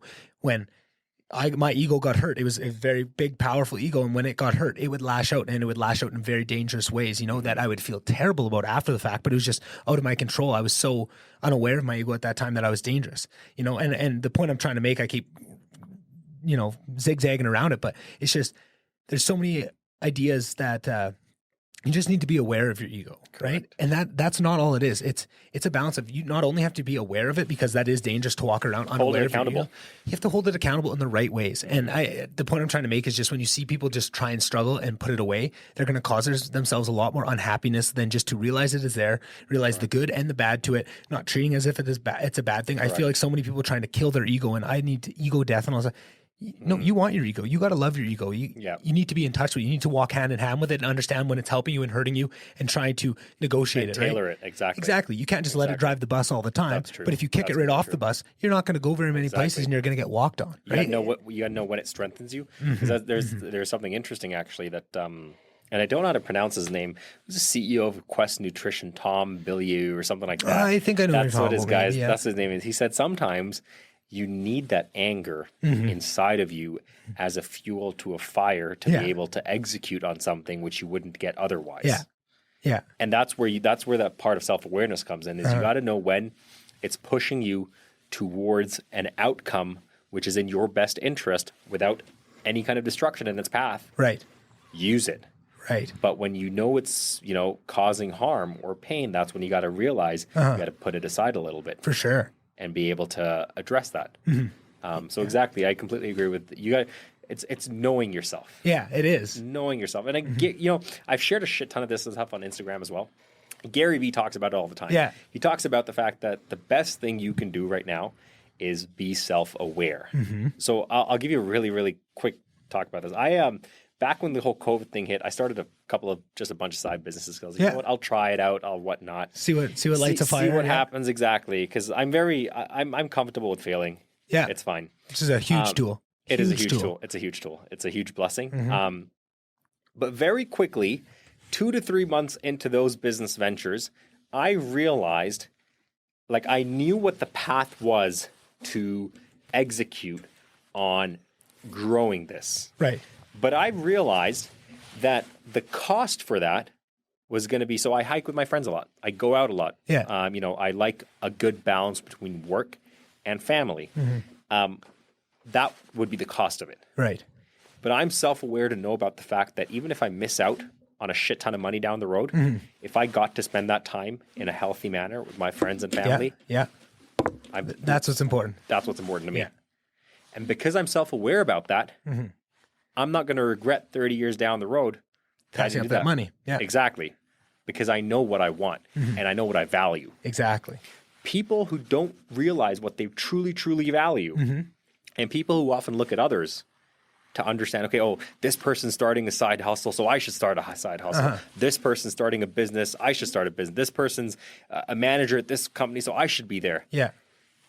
When you compare yourself to other people and constantly tie your outcomes and your ambitions to what other people do, you do yourself a disservice. For sure. Because you don't truly know if that's going to make you happy. Exactly. And that's so much of, you pretty much just put my journey to words without even realizing it, right? Like my journey all the time was, I grew up and my dad was a businessman, right? And he was, always running companies, starting companies, doing those things. And I learned an amazing amount of tools from him, right? And I love business, but I never allowed myself to ask myself, other than that, what else do I love? What am I chasing, right? And I ended up, not knowing what I wanted to do for school. So, I'll go to business school. I know I like business, right? And I just thought any business will do. As long as I'm doing business, I'll love it. So I got my business degree, ended up getting into the same line of work as my dad, very proud of myself, very much, following in the footsteps of where I was not told I needed to be, but where I told myself where I wanted to be, right? And in doing that, I was never chasing money in a sense, but I get paid decently well to do what I do. And it's a very hard job. It's a lot on the line. It's a lot of stress. It's a lot of emails all the time. It's, you're on 24/7, but it's one of those things. But I had never asked myself, is that what I want? Do I want to be on 24/7? Do I want right? And when it's on, it's on. And when, you're doing big business deals or in those big meetings with corporate level, I love it. I know exactly what you're talking about. But then there's times where it's like, man, is this even, and then starting something like this where it's the complete opposite, where your return on investment for your time is not as high as what you're doing before. Exactly. So you're doubting yourself as well at the time. Yep. And my return on investment for work is so high for it's crazy hours I have to put in, but those hours are so well compensated, at least financially, that it's a balance, right? And then this podcast is the complete opposite. The return on investment monetarily for the hours I put into this is completely negative, right? This is a huge money sink of me just throwing money at it and upgrading because I love it. But the return on investment inside is amazing. I love every second. That's phenomenal. And every time I get to sit down and do something like this, I enjoy it so much. And the rest of that day, usually a couple of days after when I have a good, it's so high and I'm so enjoying it and it's so much fun. And it could cost me $100 an hour to do this, and I would still do it, right? Yeah. And I'm lucky that I have other things in my, and that's what also helped keep it in a good frame of mind is understanding that of having that job with all those stresses. Okay, it was all about the money and that wasn't, but now it's not all about the money. It's about the money allows me to do this, right? Putting in all those hours and that stress for work allows me to have the money and that safety net where I can do this without mattering that I make it a financial success, right? And I think in chasing that and just wanting to make it as good as it can be and enjoying it, eventually money will come and I'll be able to monetize this, and it will be. But that is not my goal, right? I said, I'm not going to worry about money for 50 episodes. I'm just going to do the first 50, enjoy them and have a lot of fun. And then eventually I'll start monetizing because that's the general path. And it is something, and I think also I do highly believe in valuing your time and making sure that I believe that there's a lot of value to what I'm doing here. And I think eventually that's going to become clear to people and they're going to see that too. And I feel like that's not a bad thing, right? Again, that's definitely a piece of an ego that's saying that, but I think that's where it's serving me is understanding that you have to have value with yourself. But I think if I jump the shark and start focusing on, I could probably get more listens if I cut it to an hour, right? So many people at the start, that was the only thing that lots of people were saying is, it's long. Are people going to listen to that? And I just said, they might. But the people that do listen to it are really going to enjoy it and they're really going to get something out of it. And hopefully I'll get them to come back for more. Right. And I feel like the product and making it what it is so much more important than all those other decisions that can be put ahead of it in terms of what's going to pay back in terms of monetization. And I just think that every podcast I listen to, and I listen to a lot of podcasts, and over the years I have listened to a lot of like thousands and thousands of hours. I got to watch all these podcasts grow from very small to very big and the different things they did, which guys started to do mid-roll ads. How annoying is that versus doing them at the start? Which guys started a Patreon, which guys started doing this, which guys started to, I got to watch all this. I feel like I'm this Frankenstein of just, taking hours in, and I was so obsessed with efficiency and stuff that I was trying to crank up the speeds of how quickly I could listen to these things and watch them, how quickly I can take in my content, that I was up to, 2.5 times speed, 3 times speed on some of these. So I'm taking in a 3-hour podcast in an hour, right? Downloading that information, taking what I see from it. And now I'm set up in that place where I've put all that work in. And now I'm hoping that gives me at least some understanding of what I can do for mine. You know what I mean? It's just those small little things. And each one of them maybe doesn't add up to much. But when you take that all as a whole of all those different little choices you can make along the way, I feel like I'm in a really good spot to be successful, right? Just because of all that. And I think that's something that's been very interesting to know that going in, and then to find that battle of not slipping into that. Because one thing I don't know if I didn't see it coming, or maybe I should have seen it coming and I didn't, but I didn't realize how many people, all the suggestions I've had are things to make it more money. Like, oh, if you had this guest on, that would bring in lots of views, right? Or, man, you should do this. This would make you money. And so much of that, very little is it about the content, right? And it's hard to just take that in and just, hey, that's a good recommendation, but knowing in my head if that's chasing the wrong things, exactly. I don't even want to let that enter into my head, right? And just keeping that on. It's a battle. Everybody wants you to pursue those traditional things. Why are you chasing the money with this? What, and do this, and they're all trying to help, right? They're just saying, I want you to be successful. I want to help.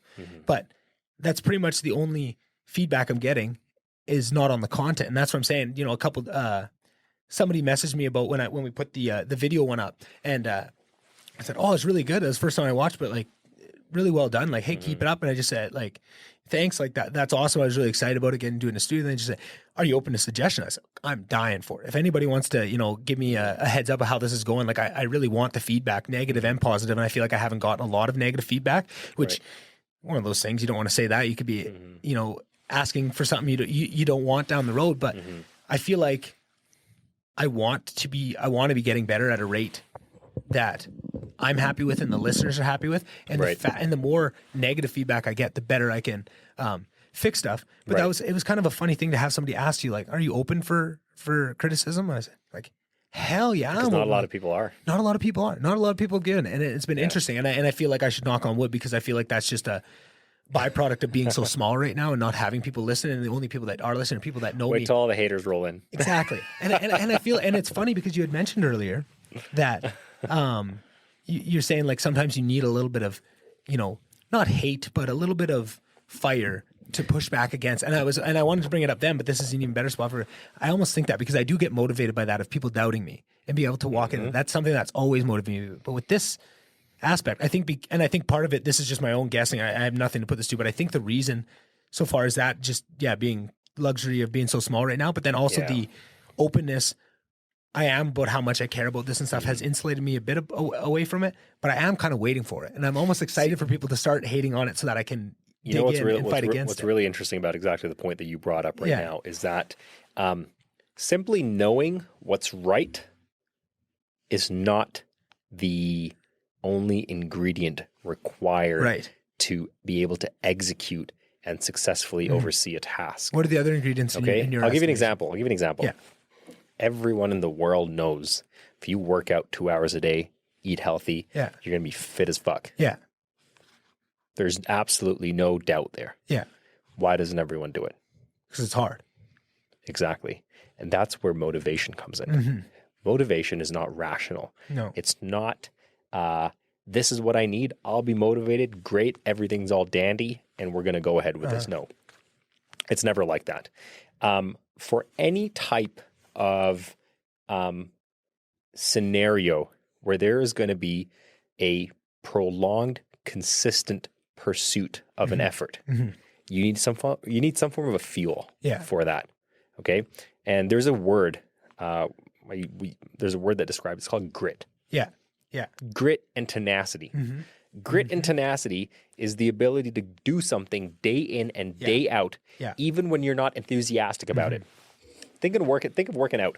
It's easy to work out when you're feeling pumped. The pre-workout's going through you. You're ready to hit the gym. Let's go. It's difficult to work out those days when you're feeling a little slumpy. Everything's going through the roof. The worst. And you still show up to the gym. What's that? That's grit. That's tenacity. That's I am going to push through no matter what. Yeah. And most often, that grit and that tenacity has an underlying fuel. Yeah. It's different for different people. And you have to identify it for yourself. Exactly. You have to identify it for yourself. For some people, it could be literally infatuation of another person.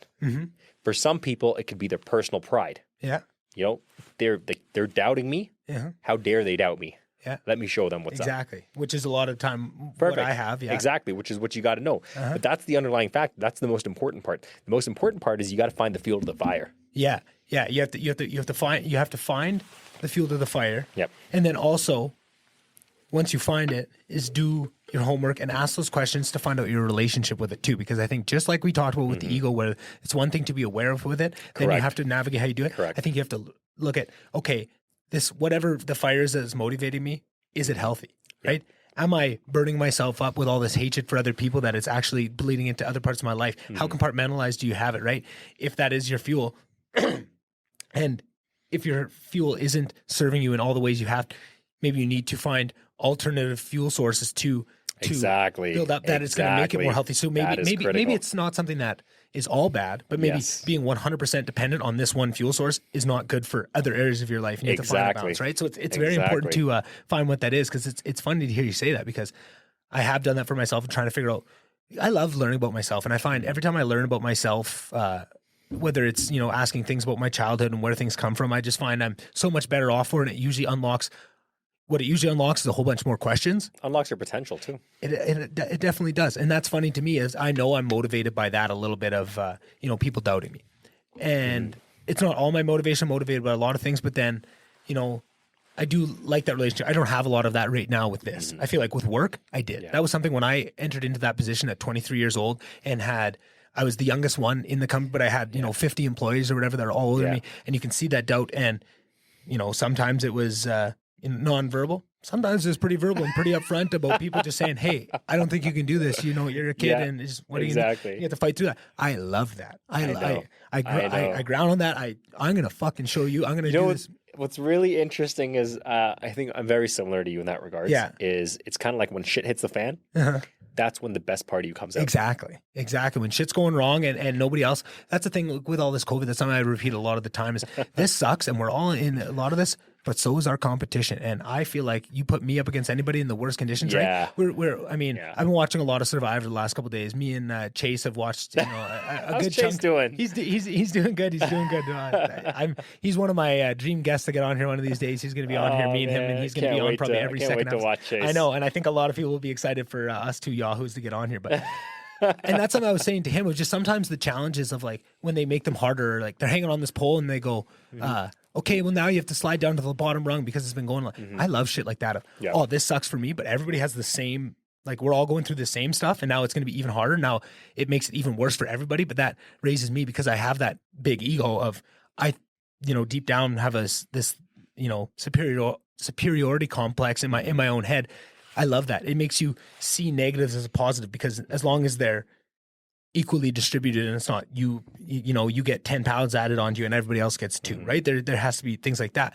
But I think it's interesting to see that and to know that about myself. And that's one of those things where, you got to look at all these fire sources. That's one, trying to impress things, doing it for, I think one of the first ones you said was doing it for the infatuation of someone else. Wars have been fought over women for years and years and years, and they still will be, right? And I know that was always something impressing the opposite sex was always something super high on my list, because I was not a lady kid, right? Like I was a pretty fat kid, like I was so good over text and over phone, but I was such a coward with Aren't any we girl. all? Exactly. So like growing up, I was, had every girl texting and all these lined up, and I was very articulate and very, I'm a hopeless romantic. So I was just wheeling dealing on the phone, but you want to meet? Hi, I'm busy. I can't. My mom, like complete coward from my whole life. So I never really had a ton of experience. And I think a lot of that was, it's funny to talk about that huge ego I have in that superiority complex, because it's also balanced by this complete hatred of myself for a long time. And you know what I feel like that's also because we have an image of ourselves in our comfort zone, in our little bubble. For example, in your bubble, your comfort zone might have been texting. Yeah. In that little comfort zone, your ego was very happy. With itself. Yeah. But the moment you would step out of there, your ego would question itself: am I as great as I really think 100%. I am? Yeah. Now I have to back up all this shit I just talked. Right? That's exactly it. Fuck that. I'm scared. I swear I can go 6 hours. I promise I'm not joking. All this shit, and then just completely cowardly when you move past that. But it's funny. One of the things we discussed at the start is, when you find fear, usually the best things are right after that fear. And I don't think you can find a better example of that, of all these things. Girls, well, let's meet up then, and then completely pulling the chute out of nothing but fear, right? And that wounded ego there, but it's good to know that. It's true. Yeah, right? You're right. You're absolutely right. But it's good to know that and be able to laugh about those kind of things, because that is a huge, that's a painful thing to talk about for a lot of people. And I feel like there's probably a lot of people that can't talk about those type of things with that amount of, awareness of your own fault and the vulnerability. Correct. But I think that gives me strength to walk forward, because now I can look back on that, laugh at myself, and so, I've come all this way, and I'm in a very different point now. But I can see all those things that aren't gone from me. That little guy, that little boy that was scared to take those nests, it was still in here at a deep down level, and it still is a highly motivating factor in a lot of the things I do. But now I can understand that, and I can move forward. I know. Then you can find, am I doing this just to look good for girls right now, or is this actually going to be good for content, right? Mm-hmm. That gives you, but if you're too worried to even ask yourself those questions and even, open that can of worms, because it could be vulnerable and it could hurt that ego, now it's preventing, now it's holding you back, right? You know what I wish people were, I guess, and I think when I say people, I mean myself included, I'd say, a lot less harsh on themselves. Yeah. Knowing when you came out of the womb, you didn't know anything. Mm-hmm. No one came out an articulate speaker, a great person, phenomenal morals. Mm-hmm. No one came out with everyone learned it. Exactly. Over time. Yeah. And everyone learns it at a different stage in their life. Mm-hmm. But we often try to convince ourselves that because we don't know it now, we'll never know it. Right. And because whoever we are now is a representation of who we're going to be for the rest of our lives. Mm-hmm. Mm-hmm. Yeah. And if you look at it as a child, where you think of who you are now versus who you were at 2 months old, is there a world of difference? Yeah. Yes, there is. Why? Sure. Because you've picked up from your surroundings. You've learned. As a child, you're open to learning. You're constantly learning. But as you grow as an adult, it's like, no, you know what? I'm comfortable just affirming my own beliefs in my own little bubble. That's where I'm going to stay. Yeah. That's when you stop growing. Yeah, exactly. As well.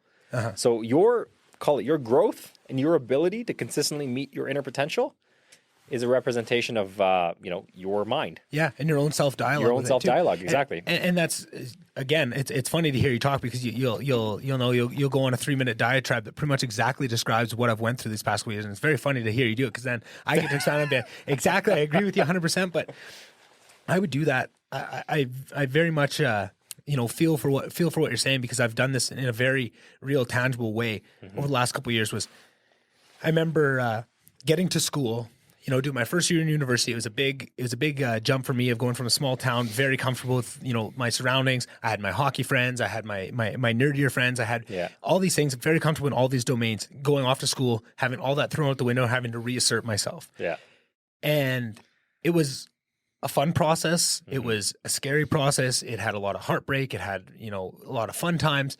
But then you look back at yourself a year and go, oh my God, and I want to do this. I would be like, fuck, who was I at 18 coming in? I looked at myself after 1 year under my belt thinking I'm all this, man, that idiot, who is he? And then, you end your second year, you look, you thought you had to figure it out after 1 year, and you idiot and stuff. And I'd do this, and I'd realize all the time that I'd hold myself to this crazy expectation, but realizing that 1 year down the road, I'm so much further past. I don't even want to look at who I was, but I wasn't taking off. That growth wasn't happening I still wasn't satisfied with my rate of growth at that point. But the biggest thing that changed was 1 year, and it was probably about maybe 24. I looked back on myself, and instead of going man, why did anyone tell you? It's just, man, we've done this a lot of times. You look back on these years and you've been uncomfortable with who you were at that point, but you knew exactly all the things that led up to you and all these things that you're learning, and just looking back with a little bit more forgiveness. And it was because I was starting to love myself more. And again, and I'm still working on where all this came from, but I do have a deep hatred of myself, and I don't love myself like I should. And I think a lot of that was my body image stuff that I grew up with as a child. I was always overweight. And a lot of it comes from there. A lot of it comes from other things of just, high expectations and wanting to live up with them. It's always a melting pot. Your big traumas are always going to be a melting pot of those things. But of understanding that and being able to look back with a little bit of forgiveness and understand that, sure, now I'm 25 and I look back at myself at 23 and I see man, why did everyone even talk to that idiot? You were so full of yourself and so many, all these things. But you know what? You were doing pretty good. I understand where you're coming from with what you knew and what the things you had learned up to that point. Exactly. You were doing pretty good. And you have to look back on yourself. And then when I'd start to do that, of not just looking back with 100% hatred of everything I've done up until then, of just showing a little bit of pride of, man, you came a long way. Look at all the growth from 23 to 25 that you had. Right? And then retroactively, once I did that once, now, instead of still when I look back at myself at 18 and all the things I'm doing, like when I think about myself walking into Lister and thinking I'm all that and hot shit and I'm going to be a FC and a dodgeball exec and all this stuff, it just makes me cringe just to think about what I was thinking at that point. But now I can look back and go like, oh, like you were so cute. Like, look at you, so full of. Weren't we all like that? Exactly. But we all of us but like I could never look back at myself and have that much, acceptance just to say like, oh, you're fine. Like you're doing good. Like you were trying so hard. Like all those insecurities that you were still battling right there and how unsure of yourself were and you didn't know where you fit in the world and stuff, and having a little bit more of that. And how can you blame, the 18-year-old Nick for having that all where now that you've, asserted yourself in the world, done some things on your own, but up until that point when you're in university, everything you do is, under, you're all in your wing, you're never on your own, all those things. Anything you accomplish is always part of a team or part of, you've always had help along the way. It's impossible to have, our expectations oftentimes are impossible. Our self-expectations of what we had. But understanding that and looking back with a little bit of compassion definitely helps you move forward, because then once you take that away, now you're not being run by your ego, because now you're not you're not refusing to look back and evaluate things about yourself because you're worried about how they'll make you feel.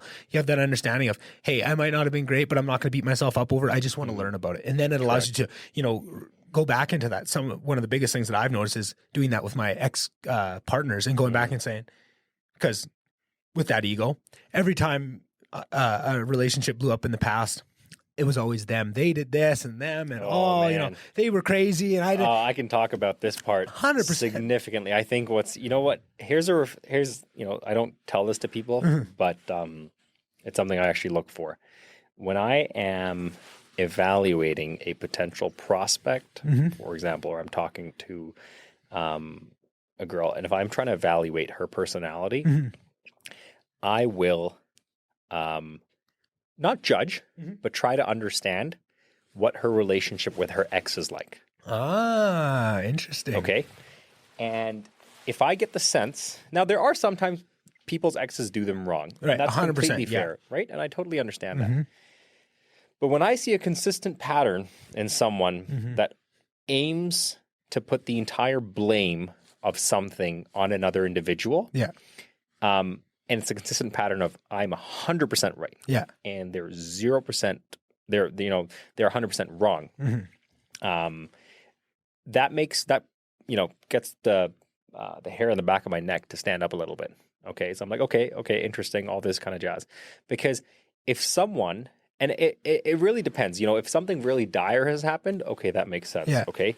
But if it's not something too dire or not something too trivial, whatnot, there are people that I've known that have ended their terms with their ex on good relations, and I think that speaks volumes to the personality of someone, where they have been able to put their ego aside enough to maintain a healthy relationship. Yeah, rather than go into a spiral of convincing themselves that no, only I am right. Oh, yeah. And they are wrong.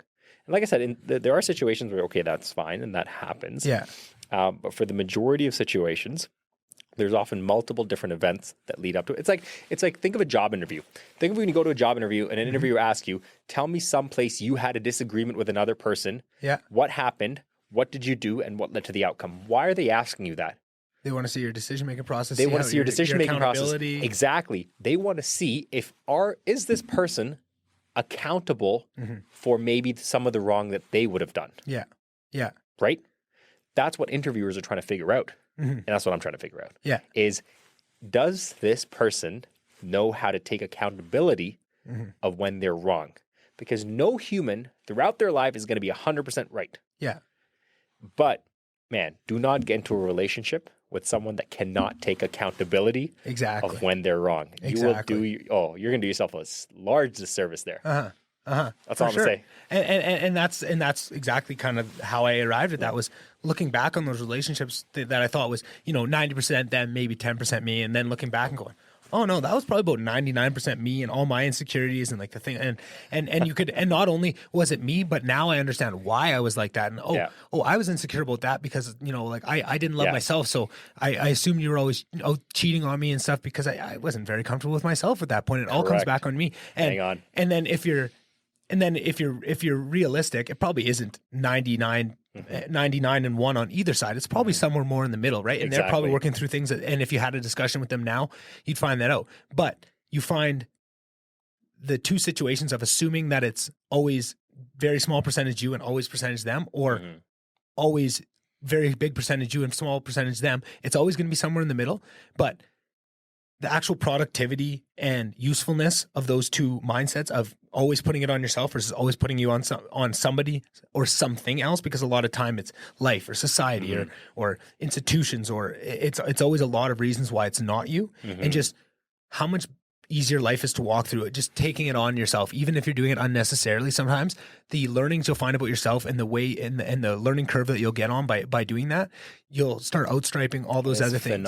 It's phenomenal, right? Because at the end of the day, whether it's every subsequent relationship or whether it's every subsequent passion project, the only thing you can change is yourself. Exactly. That's it. Yeah. You can't change another person. You can't change other people. You can blame a lot of external things. Yeah. But the problem with doing that is you're just going back into a comfortable little void of why it didn't work, and you're doing nothing to try to better that and increase your chances of success the next time around. Yeah.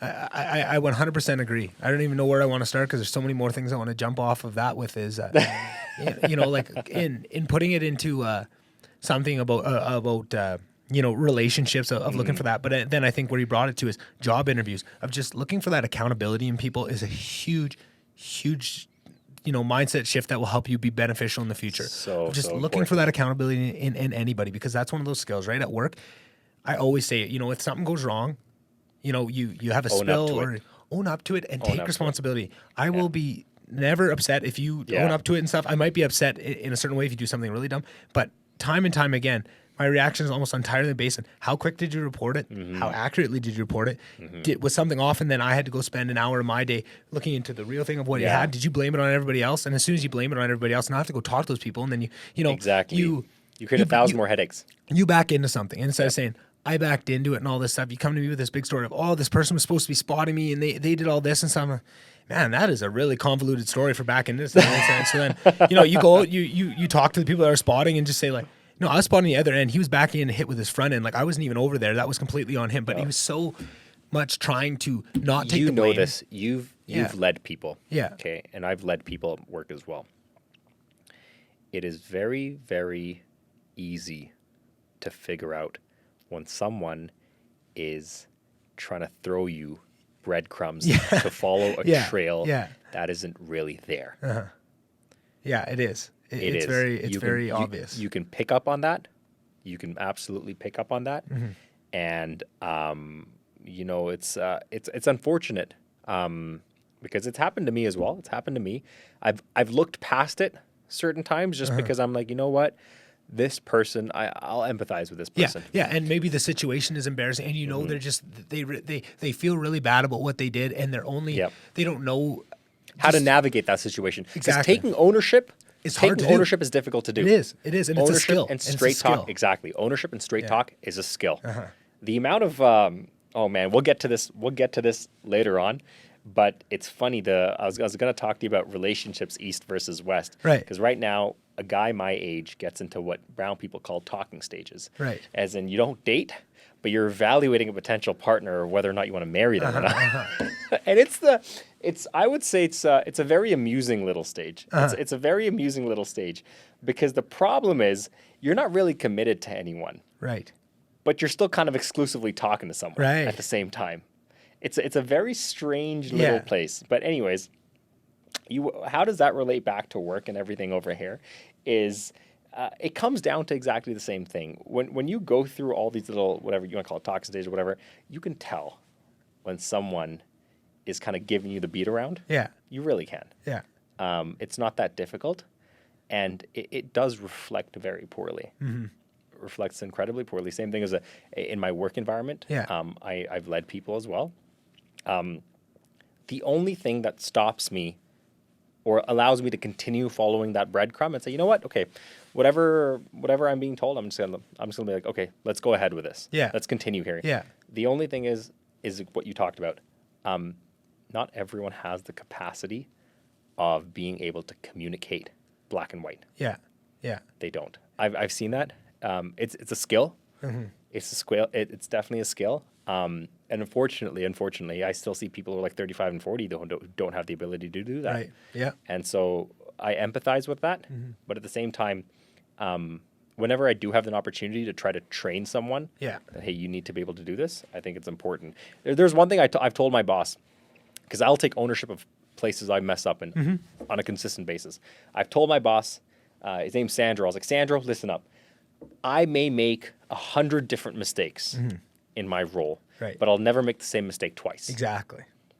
I won't do that. We're working on this large multi-million-dollar project, and I made some really rookie-ass error on it. I disclosed some information to someone I thought I could trust. And the problem is this industry, which you know, is very small, very small. And one thing, every piece of information is very important. Yeah. See, I'm relatively new to the game, 2 years old. Yeah. Okay. And you think people are going to treat you how you treat them. Exactly.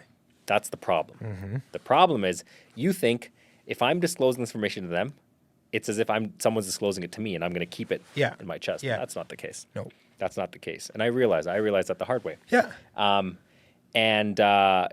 Sales is a very snaky business. Oh yeah. It's a very snaky business. But one thing I did realize is that, so I disclosed some information, and then it got back. It's like, how did this get out or what happened? And I was like, yo, that was totally me. Yeah. That was completely me. I put my hand, I knew I was like, okay, I was in shit. Put my hand up right there, right then. Yeah. That solved his problem in 10 minutes of knowing what happened. Yeah. Now we can just concentrate on how we fix it. We don't need to do all the other stuff. Yeah. Exactly. And I think the reason I was comfortable with that, I guess it's also a product of your environment as well. My environment is such that they don't expect you to be perfect. They don't. Right. They expect you to just own up when you have messed up. And I've thought about this. I was like, look, if I have a boss that cannot accept that I am flawed because I'm training, then that's not a boss I want to work for. Right. And that's a very important. Do you think that is an East versus West thing at all too, of that understanding of where we expect perfection and having a better understanding of expectations surrounding people in terms of either training or that? So 110%. Yeah. That's what I love about Canada. Oh. It's what I actually love about Canada. Okay. Is actually, over here at least, people are a lot more accepting of different perspectives from the status quo versus the East. Oh, it's very just status quo. It's my way or the highway. I'm the manager. Yeah. Get out of my way. One thing I loved about, so look, I'm only 25 right now. Yeah. And I've been given a role of a national business development manager of all of Canada. Okay. I can travel to any city I want to meet clients without having to run it by anyone. Whenever I want to book a flight to Newfoundland tomorrow. It's all on me. Right. Okay, I don't have to go through any bureaucratic channels because Beautiful. My company, my boss trust me because I've developed that rapport with them. Yeah. You develop a relationship and a standard of what you're going to be delivering. Yeah. After that, their motto is hire smart people and get out of their way as quickly as possible. And I love that. Yeah. The difference in the East is completely the opposite. Yeah. Start at the bottom, start in the trenches, listen to your superiors, don't say a word against them. Yeah. And when you get to that level, maybe then you'll have a say. Yeah. So we have a bunch of meetings. And I remember I was sitting in on this meeting. It was a strategic meeting with, I believe, with a lot of senior VPs in the company. And I remember I was the youngest one in that meeting. And I think the average age was probably 52 in that meeting. It was a bunch of 55-year-old men. And then there's this 25-year-old. And we're discussing a perspective. And the person who's heading that meeting starts off with, okay, we're going to hear different people's perspectives.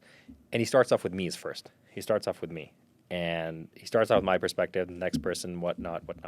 And so I asked him afterwards, I was like, why did you ask me about my perspective initially? And he said, because I wanted to start with your perspective because when I have the last perspective out of everyone, I know it'll be the strongest because I've heard all of you now. versus the East is the most senior person is going to start with their perspective, and everyone's going to conform to that. Yeah, yeah. That's smart. And that's intelligent. It is. It's very intelligent. And it reminds me of something else. And this is actually an area I wanted to go into, which is nice to have sometimes when I have questions in mind where the conversation just nicely dovetails there when you don't have to take a chance with it. So is English your second language, Saad? Technically it is, but honestly, if you're asking me, it's my first. Yeah, exactly. I speak better English than I speak Urdu. Urdu. So that would... Yeah. I know it's not, but technically we thought of as your first language. Yeah, Urdu is the traditional language in Pakistan, for example. Right. That's my parents' first tongue, but just for me, English comes much more naturally to me because I was grown up in a predominantly British school. Right. Yeah. And so all my friends were mostly white. Like exactly. So I guess this kind of maybe makes this a harder question to ask of you, but I think something that over the years that I've been super fascinated by is language and cultural changes that have nothing to do but with language, right? Like one thing that if you listen to enough Joe Rogan, he'll talk about it. This is one of his favorite things to throw out. So apologies, people have heard this before, but in Japan, their pilots, they train them in English because in Japanese, the language structure has hierarchy built in, and they don't want, and it makes it difficult for the co-pilot to overrule the pilot. And there's a lot of honor things that go into it, so they wouldn't say it. So they teach them in English so that those things aren't part of the language. Right. And that's so interesting in hearing you talk about how in the East that it is a lot of valuing elders and having their perspective, even if it's not the correct one. The correct one, that is what you go with. And it's funny how those things are brought into language. And that was a question I wanted to ask you is just, have you seen anything in terms of language-wise where just, like I love when a certain language has a certain word for something. I mean, the most famous example of this is Eskimos having 1 million words for snow, right? Or whatever it is. You always heard that saying, like there's 20 words for snow because there's different kinds of. There's the slushy, there's the real hard pack, there's the big powdery stuff, right? And that all is different things. But only certain cultures would need names for those. And I think it's so powerful to see what a language is and what that brings and how the structure of the language and how things are talked about and how much of societal norms are packaged right into the words that you use. And I was just going to ask if there's anything that you had seen in coming from a culture, but maybe you're too engrossed in English to see that. But have you seen any aspects of that with your journey here and coming and assimilating into this culture? So give me an example. Could you rephrase the question? Yeah. So like kind of the things I'm talking about is where like there's things in Japanese that have actual hierarchy built into them, right? And then so they use English as a less structured less barriers in between to be able to communicate. Less barriers, right? And I think there's certain things like Russian where there's words, or German a lot of time. There's entire words for concepts that just different societies don't have. Is there any maybe here's a better way to ask it.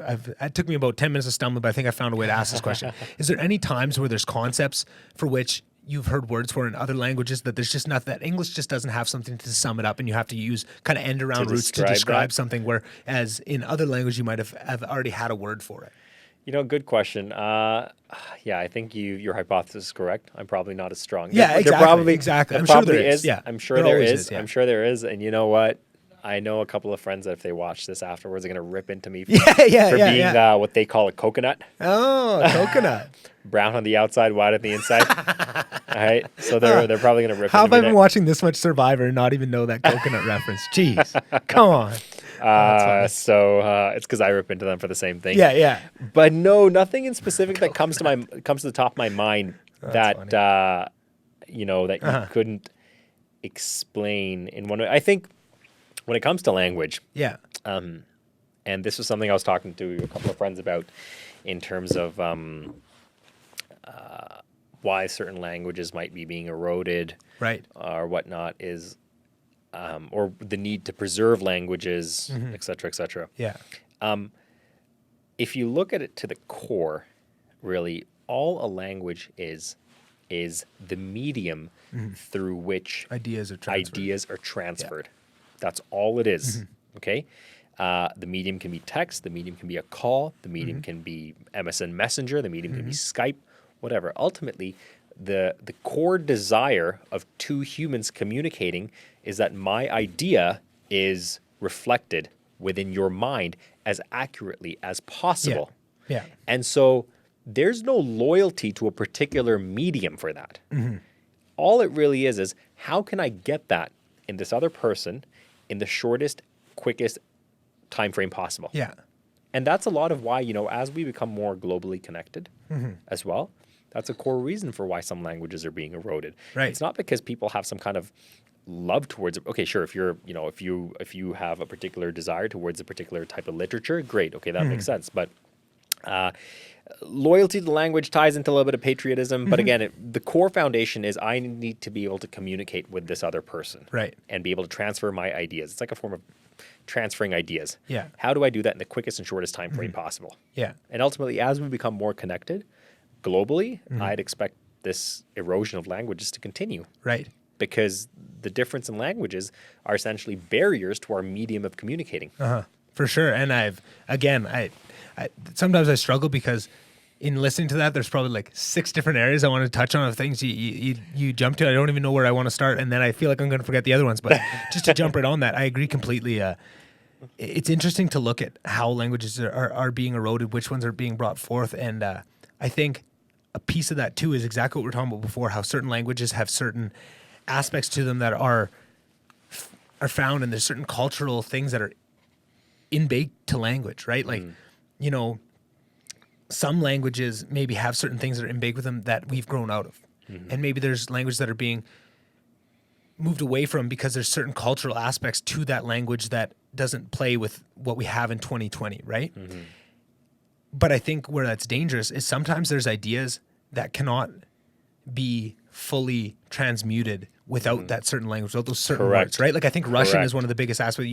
People, famous Russian literature, Dostoevsky and stuff, and people talk about that actually know Russian, that have read the traditional, and they say like, I've read the Russian, I've read the translation, and it's still great. We still encourage you to read it, but to really understand what it is, you have to have an understanding of the language. Of that particular language. And I think that's so interesting to me and worrying too, is that we are losing all these languages, and what things over hundreds and hundreds of years were, fine-tuned and brought in that are baked into this language that we don't even have a concept for. Think of the English translations of any religious scripture. 100%.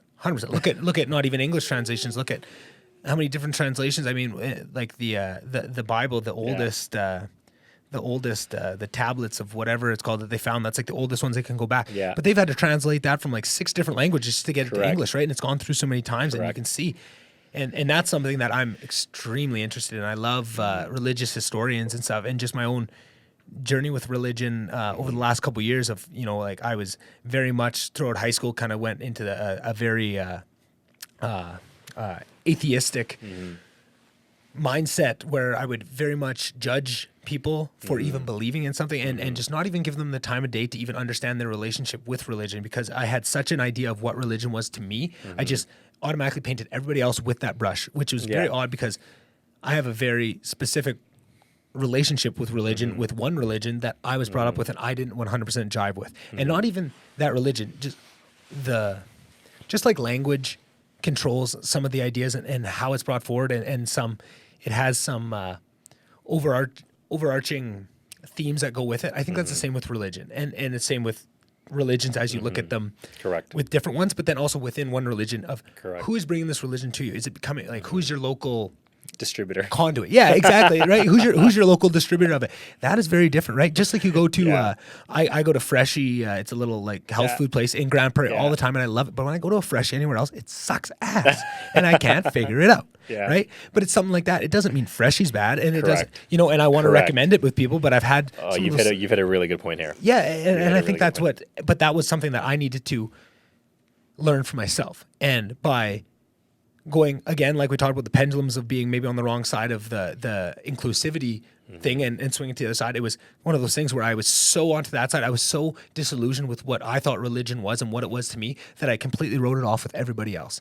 And it took me finding people that had a bit of a less stringent take on what religion was to them, and opening up and really investigating into a bunch of different religions and taking the best of all of them. And what are those commonalities? You had kind of already hit on it, where a lot of religion is working with the ego and getting in contact with it, and that's the first step before a lot of these other things. Correct. But that's not just one religion. That's not just Christianity. That's not a Muslim religion. That's not Hinduism. That's not Buddhism. That's a core foundation. It's a core foundation, right? Exactly. And when you take that 1,000-foot step back and really look at religion, capital R religion, right? Like all religions and what it is and what it's trying to do.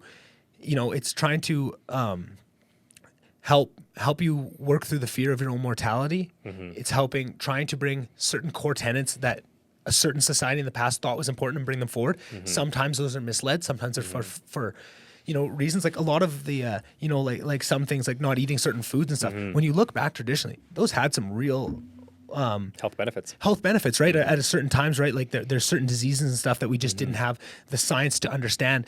Correct. And how to treat food a certain way to be safe. So you just stay away from it altogether, right? Like you're risking it, and it has things. But then over the generations, it just seems like that is so weird. These arbitrary rules you just threw together, and that's not what it is. You have to have a better understanding of what it is and why those things come from. And when you can take that step back and understand that you just got to take everything with a grain of salt, and it's probably more of a metaphor, and you don't be so stingy with the actual words, and you can kind of just be a little bit.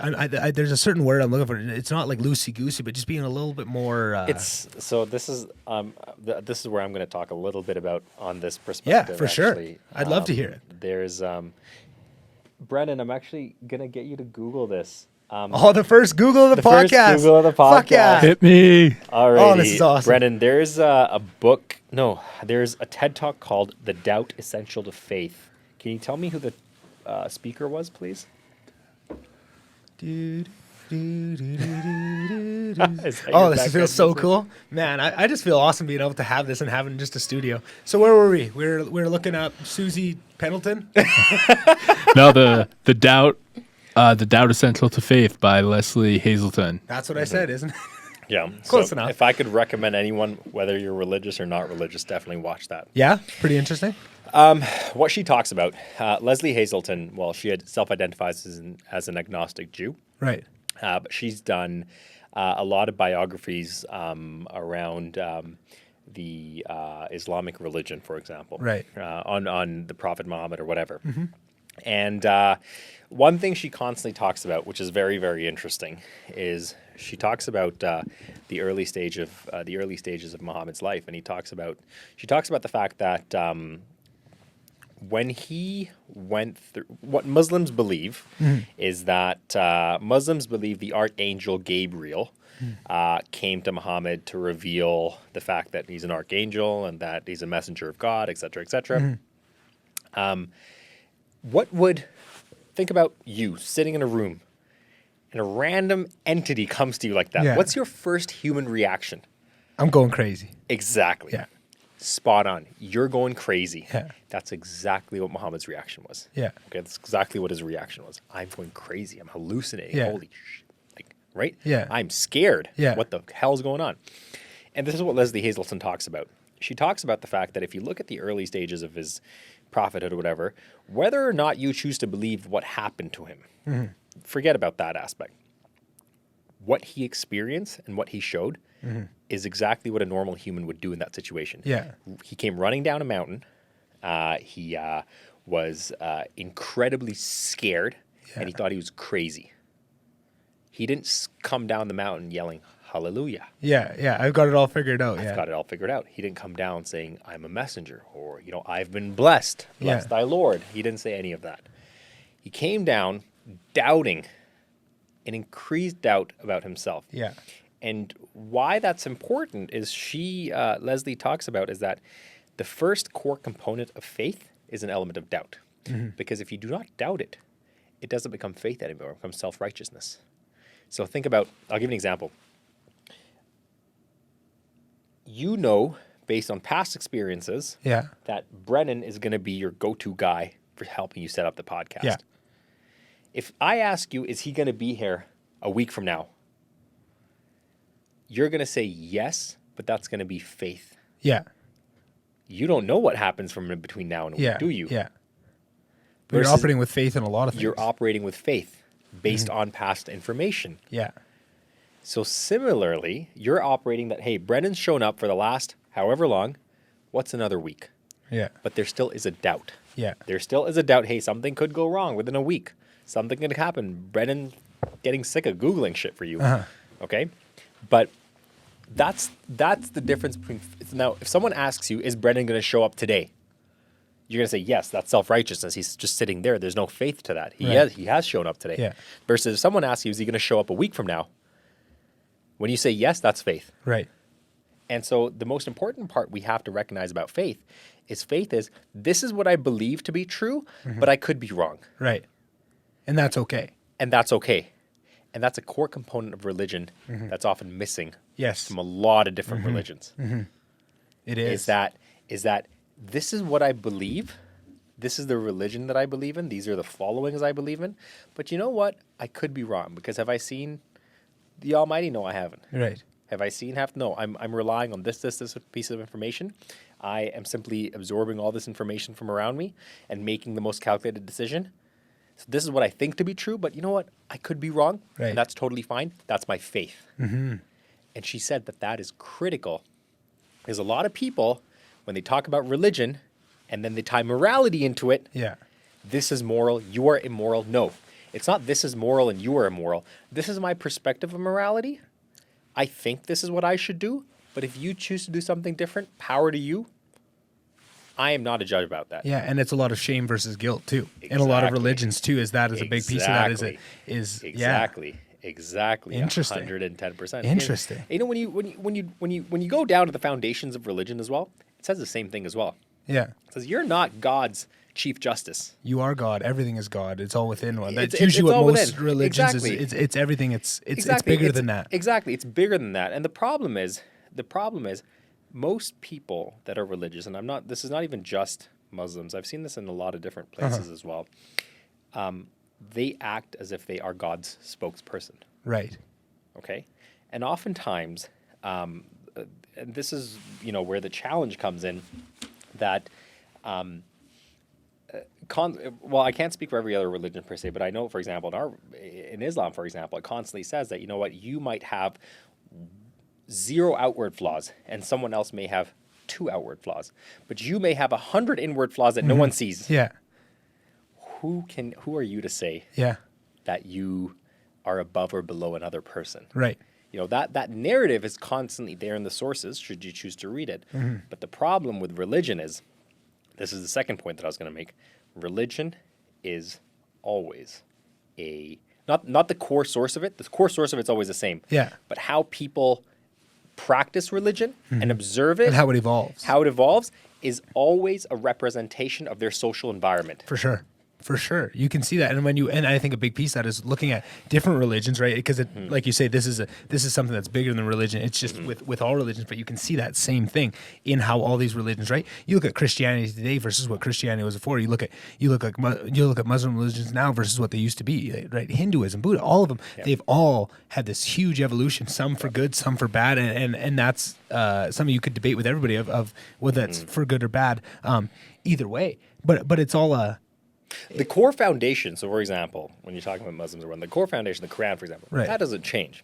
What changes is interpretation and how people observe it. Yeah. And so there's a really famous author called Reza Aslan, and he talked about this. He said that, when some people for any religion propose, this is a religion of peace, or this is a religion of terrorism, or this is a religion. He said, no religion is of peace, no religion of terrorism. Religion is what you will bring to the table. If you are a child who has been born and brought up in a war-torn country that has only seen people decimated around them on a consistent basis, are you going to pick up your religious book and look at the verse that says, turn your cheek? Yeah, no, not at all. No, you're not going to do that. Very important. You're not going to do that. Very important. That's not the first thing you're going to pick up on, because your social environment has influenced you in such a capacity that is not what you choose to stress or emphasize.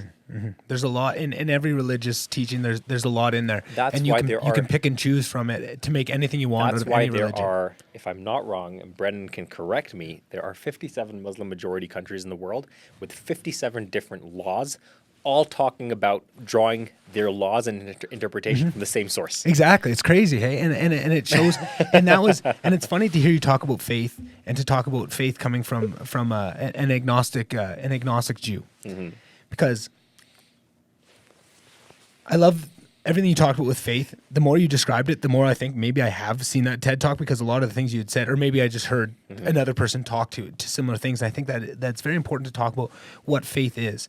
And I think, again, that was something that has changed my outlook on what religion was having a better understanding of what faith is. Right? Everybody has faith. People look down upon or have their own ideas of what faith is, but people really have a real disconnect from the real meaning of what it is. And I think you really articulated beautifully what faith is, right? And it's having that faith in whatever. And I think the way that helped me look at it was, instead of just writing off religion as a whole and people putting their faith in it as something that's silly or counterproductive, is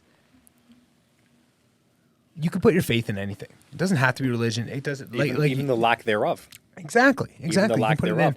Did you choose who your parents were? No. Did you choose whether you're a male or female?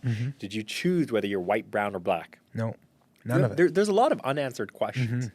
And I think whether you believe in something or whether you don't believe in something, there's always an element of faith. Yeah. Because you don't have answers. When you do have answers to absolutely everything of why, what, where, when, why, who, until then, you can call it faith, you can call it a scientific theory, but even a scientific theory requires an element of faith. This is a theory for the time being. I'm choosing to put my faith in it because, you know what? Until I hear otherwise. Until I hear otherwise. Exactly. And this is exactly the point I want to make, Saad, is the faith is just a constant checking in with yourself of how in touch you are with these beliefs, and how has having faith in a certain thing over a certain other thing, how has that served you? Correct. Right? Has having faith in the Quran served you well? Exactly. I'm going to keep doing it. Exactly. If it stops serving me well in the future, maybe or if some new information comes that changes that, that might change maybe it, right? Reimagine, maybe take that into consideration. Exactly. And that was something. Reevaluate that. And what I think is funny that it came from an agnostic Jew is because that point of view is probably what changed my entire outlook on religion. As I started getting into podcasts, I found that I was so many I'd listen to a guy for 10, and then it'd come up that he was Jewish. Man, I sure really like these Jewish people. But growing up in Slave, I've never met a Jewish person. I still don't even know. I'm sure I have, but I don't really know if, I don't know many, but it was just because of my upbringing. But the more I hear about the religion and more, I'm just fascinated by the aspects of it. And something that seems very different to it is the amount of being able to ask questions and operate on it's okay to question things and to discuss it and to debate and I just think of how much I would have loved that, because I was such a questioning child, and that was the biggest thing with religion, was that you couldn't ask questions. That is what I dislike most about it. Exactly, and I found I am completely in agreement with you. Right, but I took that and I painted that of every religion is this way. You can't ask questions. But then when I would hear these people talk about their own experience with Judaism, I was saying, oh man, they were allowed to ask questions, and the question and the answers they got were actually pretty good, right? And they were a lot of time centered around logic,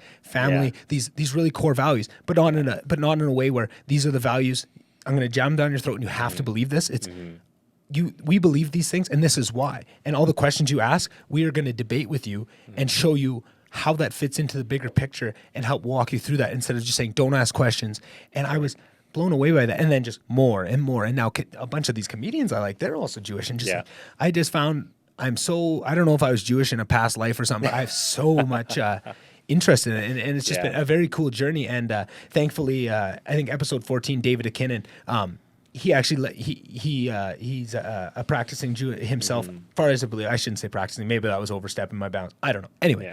He was gracious enough to let me ask some questions and just let me kind of, because I was very, like I said, I didn't know many people. I hadn't been able to ask these questions. I've just always been that third wheel in a conversation, which is what I feel when you listen to podcasts. That's what you feel you are. People discuss these topics, but you can't say your part. And that was always something that bugged me. And that was the reason why I wanted to start this podcast, was so I could have those. And David was gracious enough to let me ask those questions. I'm sure some of the questions were extremely ignorant, but by having 3 hours to talk with him, he could see that I was coming from a nice place and I wasn't trying to. I think that's another part. Is that, you know what, we shouldn't be harsh on ourselves to be saying that, we're ignorant of that. Yeah. Because we, holding people to account that they should be aware of all this knowledge. It's a lot to be aware of. It's a lot to be aware of. Yeah. For all these different religions and all these different cultures. That is a lack of empathy. Yeah. Is an incredible lack of empathy. that, you know what, you should be aware of this, self-teach yourself. No, you'd be surprised, but there's a lot of information in the world that I could be self-teaching myself. Yeah.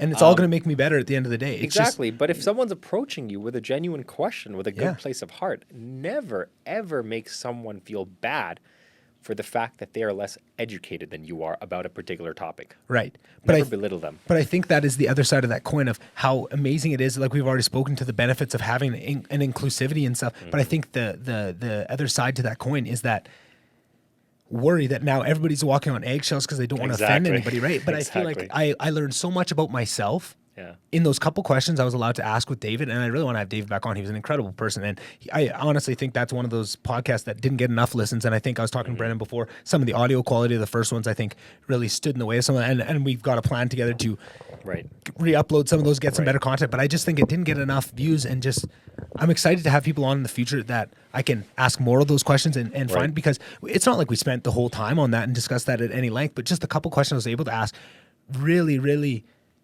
had me, I learned more about myself in that little couple questions about that than I have in maybe all the podcasts leading up to that point, up to then, right? Because it was a nice free space for me to ask those type of questions. But I just find it interesting that, people have their thoughts on faith, not understanding that they are using faith just in different areas, on a right? consistent And people, basis, exactly. And I think that so much of the problems we're facing right now, and I didn't realize this, and I think if anybody knew me a couple of years ago, the fact that I'd be saying this, you'd be laughing your ass off. But I think the lack of religion in society today, traditional religion, because I think everybody has religion. I think the more I've been learning a lot about death and terror management theory lately, and a lot about that, and how much an important role religion has filled in dealing with people's fear of mortality throughout the world, that it's so core to us that we need it. It's something inbuilt. So people just thought that, oh, we've outgrown religion, we don't need it anymore, we can fill it. But what they don't realize is everybody has a religion. Even if, just because you practice a specific religion, okay, that's easy, and now you can put an easy label on it. But if you don't, so how many people, Saad, do you know where their religion right now is social media? Oh, 100%. So many, right? How many people do you exactly. know whose religion is capital, is the dollar? Is money. Right? I'll chase money until I die. How many people do you know that it's very obvious after a little bit of introspection that you can see in them what their religion is and what their sometimes it's left or right, sometimes it's how many people do you know that their religion is Democrat or their religion is Republican, even without knowing it? But that's where, and that's what happens when you hone down on something. When you hone down on something like that, you tend to block out all other stimuli. Yeah, because you're honing down on that specific, call it intake or consumption. Of. So if you're gonna, if you, for example, your religion is money, like in that hypothetical sense, you're gonna be chasing that until you die. Right. That's it. Yeah. And that's up to you. And that's where it becomes a really, really, really personal question, which you have to ask yourself. Look, if that's what you were happy doing, and if that's what you're comfortable doing, it's that faith check-in. I'm having faith in this, and how is it serving me? Exactly. That's the question we need to be encouraging. Correct. We don't need to encourage you to pick one religion or another religion over other. It's whatever. You need to ask yourself two questions. Okay, what am I religious to, right? In taking away in kind of the way we've been speaking about it for the last 5 minutes here, of just like that understanding of what religion is. It doesn't have to be a traditional religion, just what you're putting your faith in. Correct. One question you need to be, okay, what am I putting my, and how is that serving me? Exactly. Right? And that is something that a lot of people don't ask because they don't realize there. If you ask somebody that's, social media is their religion, that's part of self-awareness that ties in. They're not aware of that. They might think that something else is too. Yeah. And a lot of people that are, I've seen a lot of people that call themselves religious, but it seems like the right and some of those things it's a form of tribalism. It's a form of tribalism. It is. It's a form of tribalism. So, oh man, So people that call themselves religious versus people that believe they are. Right. I was talking to, I was talking to my dad about this. Yeah. I was talking to my dad about this. It was a very little interesting story.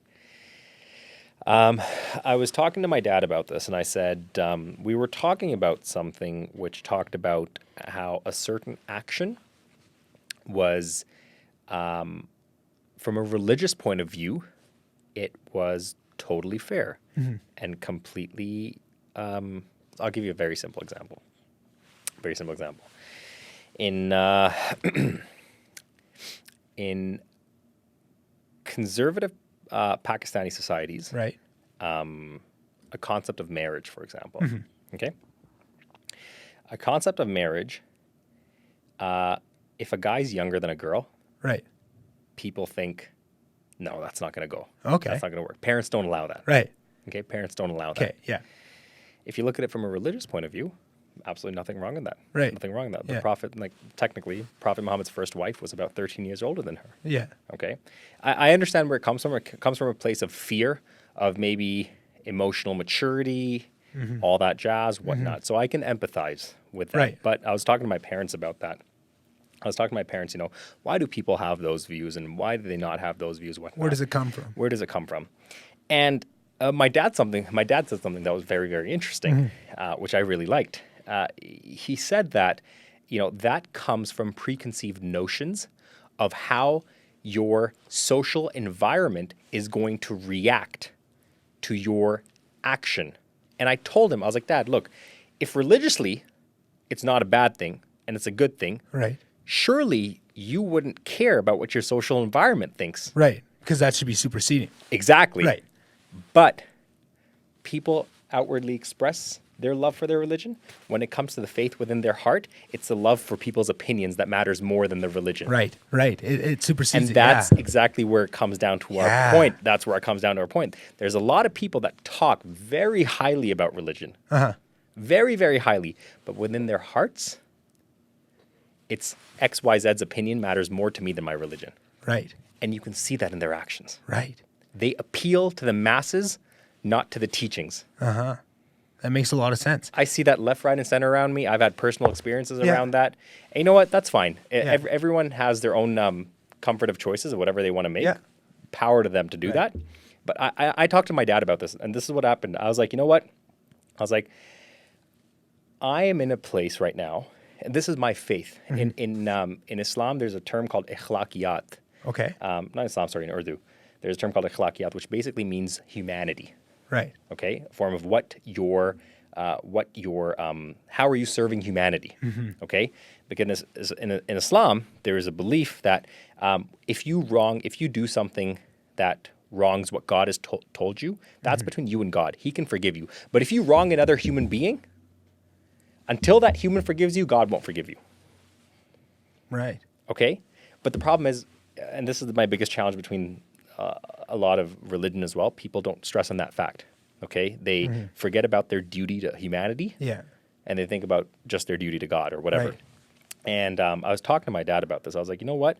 If I ever had to make a decision which morally was correct and religiously it didn't impact me in any way whatsoever, but I felt that socially I would be looked down upon, I would cut those social circles out. Because in my heart, I'm content. Right. In my heart, that fear of mortality, exactly what you talk about. At the end of the day, my, call it destination, is towards my faith. Exactly. And I believe that within my heart. Yeah. I but totally when see you what you're don't saying. believe that within your heart, it's very easy to be misled by people around you. Right. Exactly. That's what they say when you if you stand for nothing, you'll kneel for anything, right? Like that saying, and I think that's very important. And I've done very similar things in my own life, and I see what you're saying. Like I feel like I've done the same thing you just described, but in a different way. Instead of leaning into your religious faith and holding yourself accountable to your understanding of that, and walking through the world in that way, and doing good in that way, I've done the same thing, but I've just expanded. Instead of trying to pick a certain religion that was. In hearing all these teachers that have showed me the more zoomed out version of all the religions and the ties between them and the bigger overarching themes, that's what I hold myself accountable to. Correct. And my understanding of those, right? So I do the same Exactly. thing. I don't care what the rules say.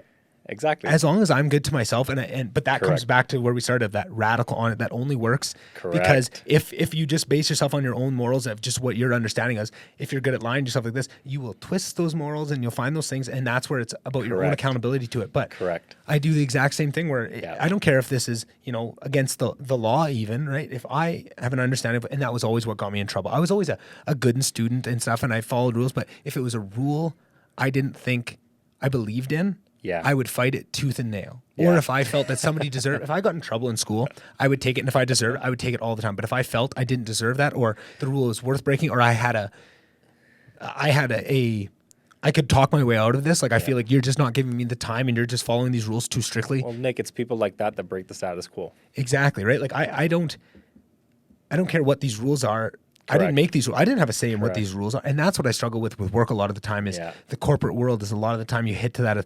I didn't decide on this stuff. Like, okay, this is a course of action we're forced to follow by somebody else making this choice. But that's part of life. You got to learn to do that. I struggle with it a little bit because that's who I am. But okay, I realize that that's something that really makes it hard for me and that takes a lot out of me to do that. Okay, well then I need to find somebody that there's nobody telling me what to do. I can do anything I want, and that's what this is, right? Exactly. There's no corporate structure telling me how to do this, or nobody in my ear telling me exactly how to do this, and I get so much out of that, right? Now, the difference it being, in one, I have to follow a corporate structure. I have to follow ideas that aren't necessarily mine. I have to make things work within a box that I didn't get to create, but I get compensated for this. I don't make any money on this, but I get compensated in being able to follow my own true passions and make my own mistakes and be 100% accountable, because I found what I've been really struggling with is as I put more self-accountability onto myself, it really highlights those areas where you can't control.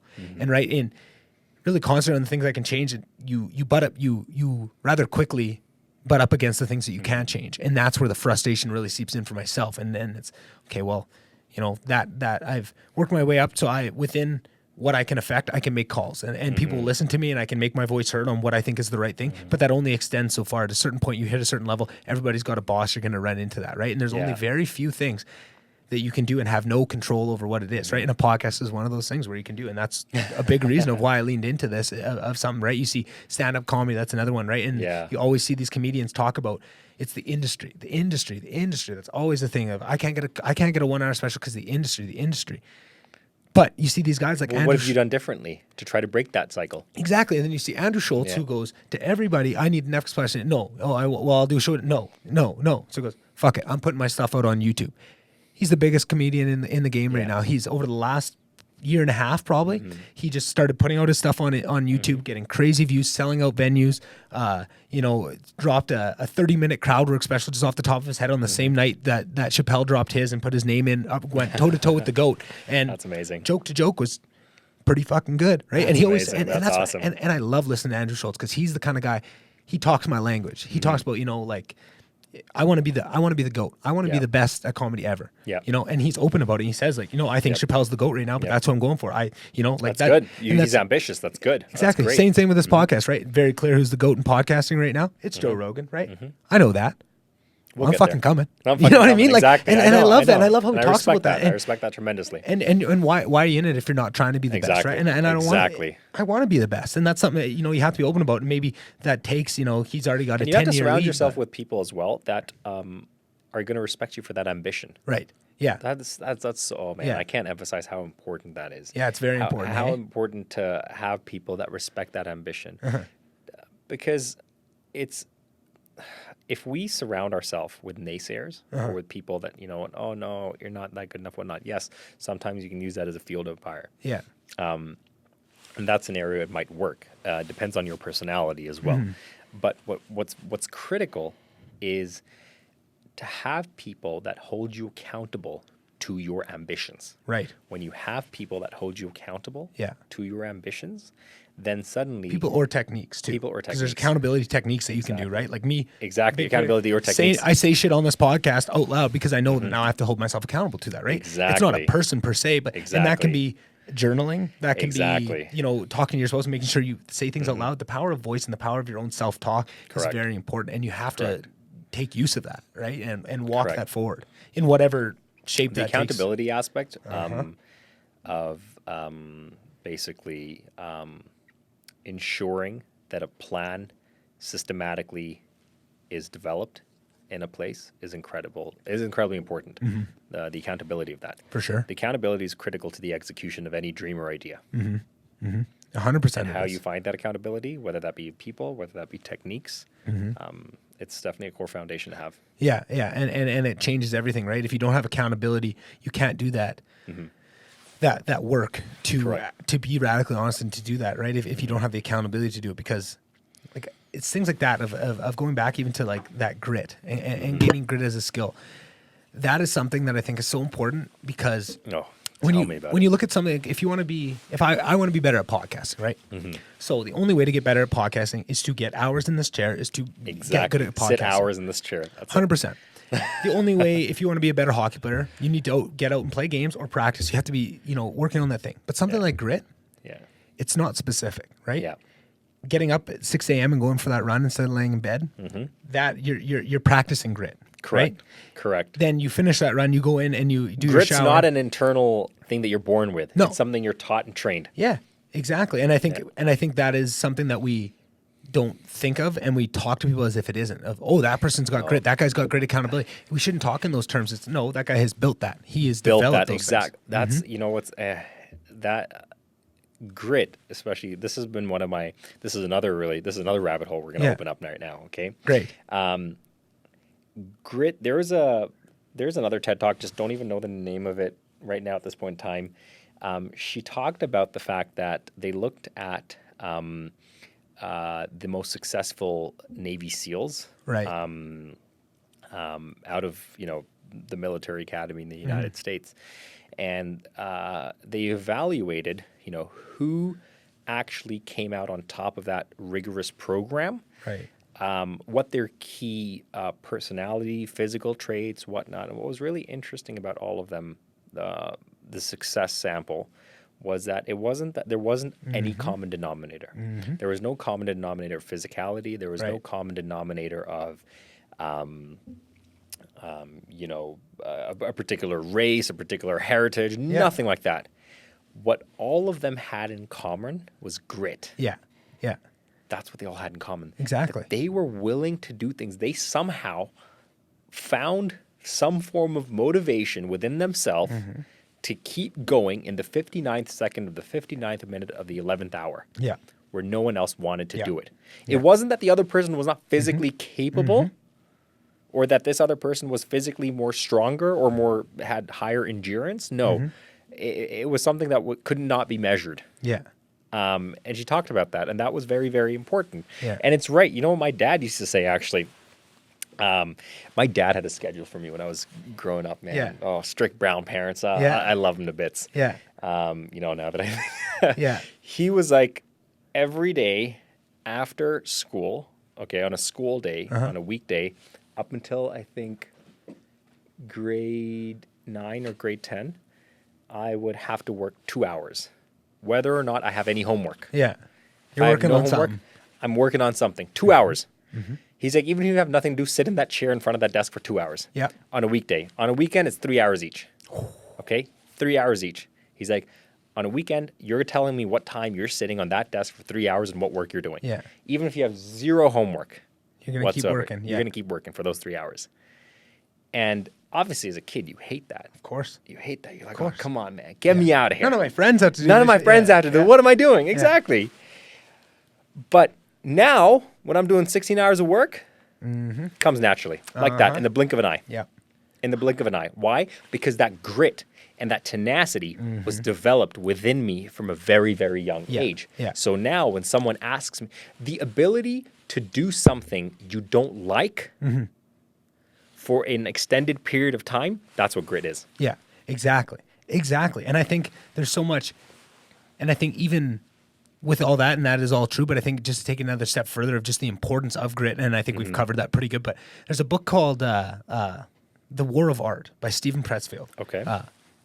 I'm going to write that down. Yeah, it's incredible. Honestly, I would recommend. I would recommend that to anybody. I've bought a couple copies and actually given it away. And I shouldn't say. I mean, this is obviously all stolen from Joe Rogan because he used to have just giant stacks of this book at his podcast to give away to the guests because it's an incredible book and it's honestly like maybe a 2-hour read. It's very small. It's broken down into. It's not text heavy, but every piece of it is salient, and it's about exactly that of grit and the importance of sitting down every day to be there. He calls it the muse. Like it's got some religious overtones, but he writes it in a very good way. So if you don't want to take it's written so you can apply anything that you want to it. It's an incredible, incredible book, but it talks about the grit and all the importance of it and all the tricks. He calls, everything else that goes against, all those narratives you can come up with your head. He calls it resistance. Right. And there's always resistance. It's going to be whatever it is, right? Correct. You'll come up with those ideas. Oh, I'm too tired. I had this thing come up, but that's all the same thing. It's all just pieces of yourself that are telling you because it's protecting that fear. of not wanting to go in those places because you don't want to know that you can fail, because exactly a big piece your ego needs to be protected. Yeah, and also I think deep down we all know that the human potential inside all of us is so massive, and that's terrifying. It is. If you know exactly what you can do, now you have to walk through the world, which whatever if you start to get pieces of what your full capability is, now you have a way higher standard. And now, you go out and you do okay at work and you're in your middle of the pack. That feels a lot different when you know what you're capable of. So it's a lot more comfortable just to stay inside that comfortability bubble. Very bubble. interesting. You're absolutely right. Mm-hmm. You talked about the part of the human potential. You're absolutely spot on there, because that's what exactly. But it depends. Most people fear that. It depends on your personality. I'm someone that doesn't really fear that. That excites me. When I graduated from the U of A in 2018, most people think, oh, you graduate engineering, okay, you're hot shit, whatever. Yeah. No, nothing like that. My dad asked me, my dad's like, how do you feel? I was like, as if I'm a newborn baby. Yeah. I was like, that's how I feel. I was like, I've graduated, but I feel I know absolutely nothing. And I feel now I'm just getting started. Yeah. And I have a lot to do. And that's exactly that point, is that when you start working, especially, you start to realize all the intricacies and all the ways of the real working world and how you can navigate that. The amount of information that is present to you. So figuring out where you need to concentrate your energy, where you don't need to concentrate, what's a distraction, what's not a distraction, what's ultimately, the path towards where you need to be. All those things are learning curves. Yeah. To get to wherever you need to be, and that's what I mean by that's all a part of the consistent, persistent pursuit of your potential. Yeah. Yeah. And that's the point, is that your potential never really plateaus until you plateau. Yeah. Until you make it plateau, until you're like, you know what, I've known enough. There's no more new information I need to acquire. I'm good. I'm chilling where I am. That's when you'll plateau, and that's where your potential will plateau. But your potential, yes, technically is limitless. Yeah, and it is for everybody. That's exactly how I feel every day. Yeah, exactly. And it's the same thing. And it's only limited by yourself and how much you want to ask those hard questions and, go to those places where it's not going to be comfortable, right? And you're going to have to do some tough work to break through and to find those areas where you need to work on yourself too, because there's a lot of times where things are so painful to look at and to ask and to realize about yourself that you fear away from them. But those are the things that are holding you back the most. Yep. And the more you can lead into that, and the better off you're going to be.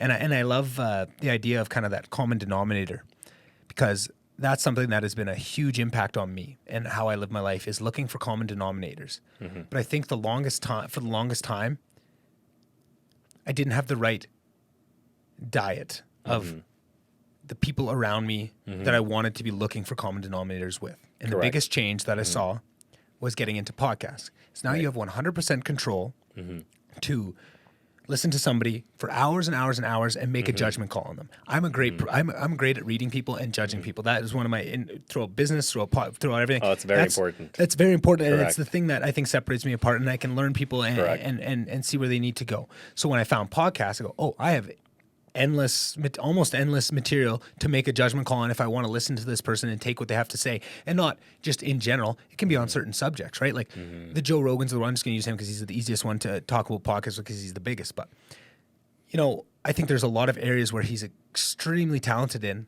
and you have to take him for what he's saying. But there's areas where I think he doesn't realize his own ignorance of areas, right? But when you listen to hours and hours and hours of something, you can see that and you can make your own judgment call. So I only take the things from Joe Rogan that I know he's very well versed in, because I've done my own judgment on it. And the areas that I can, sometimes I hear him say stuff, I'm like, ooh, like I know you don't know this because I've listened. I mean, you're so much hearing, thousands of hours of your content. I know you're a little bit ignorant there, and I see where it's coming from your understanding of understanding him. Correct. I can see where that's coming from. Oh, well, but for some of those other things, I go to other people. Exactly. Right? And now through Joe Rogan, I found these other incredible intellects, and again, a ridiculous amount of people of the Jewish faith, which just blows my mind and completely unplanned, and it's very interesting to me. But that's a topic for a whole nother day. But you just find all these people, and then you start taking common denominators from all of them, right? And then they're all doing that same thing of looking for guests that they see something in. So then they're bringing on. So you have that one prerequisite of now all the content I'm taking in, and I've completely changed the diet of the information I'm taking in from who. I'm not on the news anymore. I've completely cut down my social media, all those things of these people that have done nothing to earn their place in my brain, of their ideas. They've done nothing to earn it. Anybody can sign on and go on Twitter. You mean nothing to me. You've not proved to me that you're worth my time whatsoever. I know it sounds kind of mean. Your attention is invaluable. It is. It's invaluable. It's and huge. You have to be selfish there.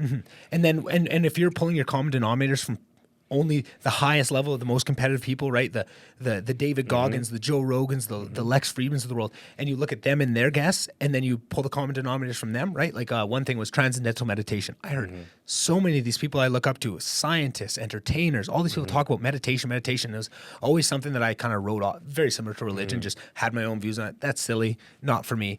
But then eventually, man, there's a lot of common denominators, a lot of power. I got to give this a chance. And it's been game changing, right? Yeah. Absolutely game changing. Yeah. But I wouldn't have seen that if I would have taken the traditional diet of content, right? And that's the same thing. I feel the same thing with advertising. I cut out as much advertising. I'm crazy with this. Like I make sure if I'm watching UFC, I stay, I'll pause and watch a podcast for a bit just to get up the commercial time so I can skip right through so I don't watch anything on that. I have all ad blockers on everything I have. If I'm on my phone, I don't have an ad blocker, I will turn it right down during the ads and turn my phone over. I refuse to let anything enter my brain if it's advertising, as much as I can. You're never going to be perfect, right?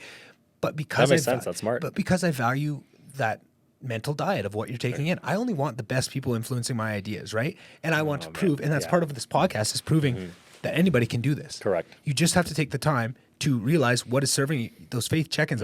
I'm putting my faith in these news outlets, and I'm getting a lot of fear and not a lot of helpful information, a lot of bullshit. It doesn't seem very good to me, and it's all 3 minutes of talking, then it's commercial again, and they're just trying to sell shit, and it's just so it doesn't line up with. You're actually spot on. It doesn't line up with what is true to you, and then you find other avenues, right, like YouTube channels, podcasts, these people where it's very clear that they're not trying to sell you something. Where they are trying to sell something, it's very clear and cut out of, hey, I'm selling you something right now. Yep. It's at this time. It's always before right? Like I talked about listening to all these podcasts and seeing the difference between people doing, advertisements at the start of the episode or sprinkling them in throughout and cutting things, right? You see the difference between how that affects the content and all those things. But that's conscious choice they make. And because I have so much content to judge upon, I can see what it's used to. If I have to skip through ads 5 different times in a podcast, right? Like I'll take Joe Rogan and who does lots of ads. Let's go another biggest one in LA. I mean, they've been through some difficulty, but The Fighter and The Kid. It's another 2 big podcasts. They're both comedy. Joe Rogan, only interview or only advertising right at the start, right? And then the rest of it, it's completely untouched. And I really enjoy that. It doesn't interrupt the flow. It's good. It makes you believe in the products. And he's said for so many years that I'm only going to advertise stuff I believe in. Right. And it means something to you. So when you know that he advertised something, it comes with a different level of something. It's just seeing it on a TV commercial, right? Right. And then you take someone like The Fighter and The Kid where same thing, they do same-ish approach, but definitely there's been some ads over the years where it's very clear they're just trying to make a buck, right? Correct. And that's very different. And also, it's probably 5 to 6 times throughout an hour and a half podcast where they'll cut in with ads, right? Very different experience. Yep. Not that they both don't do it, but now I'm now judging the content over the content of what I'm getting out of what they're saying, how interesting, what kind of holes in my nutritional... How is it adding value to me? How is it adding value to me? Weighed against the negatives that come with it that are just part of the game of the advertising and stuff, right? So now, is it worth it to me to have to skip through? It's not that big a deal, but I do find myself that the ones that make it easy for me to listen to, the Joe Rogans, the Lex Friedmans that take pride in saying, I'm never going to put ads in, I'm just putting here, that's adding. Now, The Fighter and The Kid has to bring an extra... whatever increment you want to say of value to me for me to watch the show because of those ads that get added in, right? Doesn't mean I'm not going to listen to them. I've definitely listened to them less over the last as that got worse. It doesn't mean I'm going to write them off altogether, but I'm doing those calculations in my head. And I think that's what everybody needs to start to do is just looking at everything as a mental diet of what you're taking in, right? And if it's not serving you, try and cut it out or limit it, right? This is going to go into a rabbit hole. Of course, they're all rabbit holes. Want me to open up a rabbit hole? Of course. I love rabbit holes. Which you've touched on. You touched on mental diet. Yeah. Okay. And that's going to lead into a little bit of mental health as well. Yeah, of course. And what's very, very interesting is exactly what you said. Your mental diet is going to influence every single interaction of yours in your life. Yeah, for sure. Everything. What you eat, what you consume, what you work on, your relationships, what you buy, your addictions, your lack of. Your coping mechanisms. All of that is going to be influenced by your mental health. So let's just take a time to understand the gravity of this. Everything from everything you hold dear or you've known, everything that comprises a human's life, relationships, work, food, security, everything. All of that and how you react to those external stimuli is based on your mental health. Yeah. Yeah. Okay. And what's really interesting to me is, and I got this, call it an epiphany, call it whatever, a short while ago, is like, we take so much time to train ourselves in all these different domains in life. We take, we'll go to the gym because we want to train our body. Yeah. We'll go to school because we want to be educated. We'll take internships because we want to be, furthering our skills. How much time do we take to understand if our mental health is good? How much time? None. Not a single bit. It's not taught in our education Not a single bit. system. And so you know what's interesting, actually? When I had that moment of epiphany, the first thing I signed up for a therapist. I was like, you know what? I'm going to do that. Perfect. I did that. I'm going to do that. And I have a therapist that I see once a month. Yeah. And there's nothing That's awesome. There's absolutely nothing that I particularly would say that, you know what, someone's diagnosed me with something that I struggle with or anything like that. No, I think that's the biggest misconception.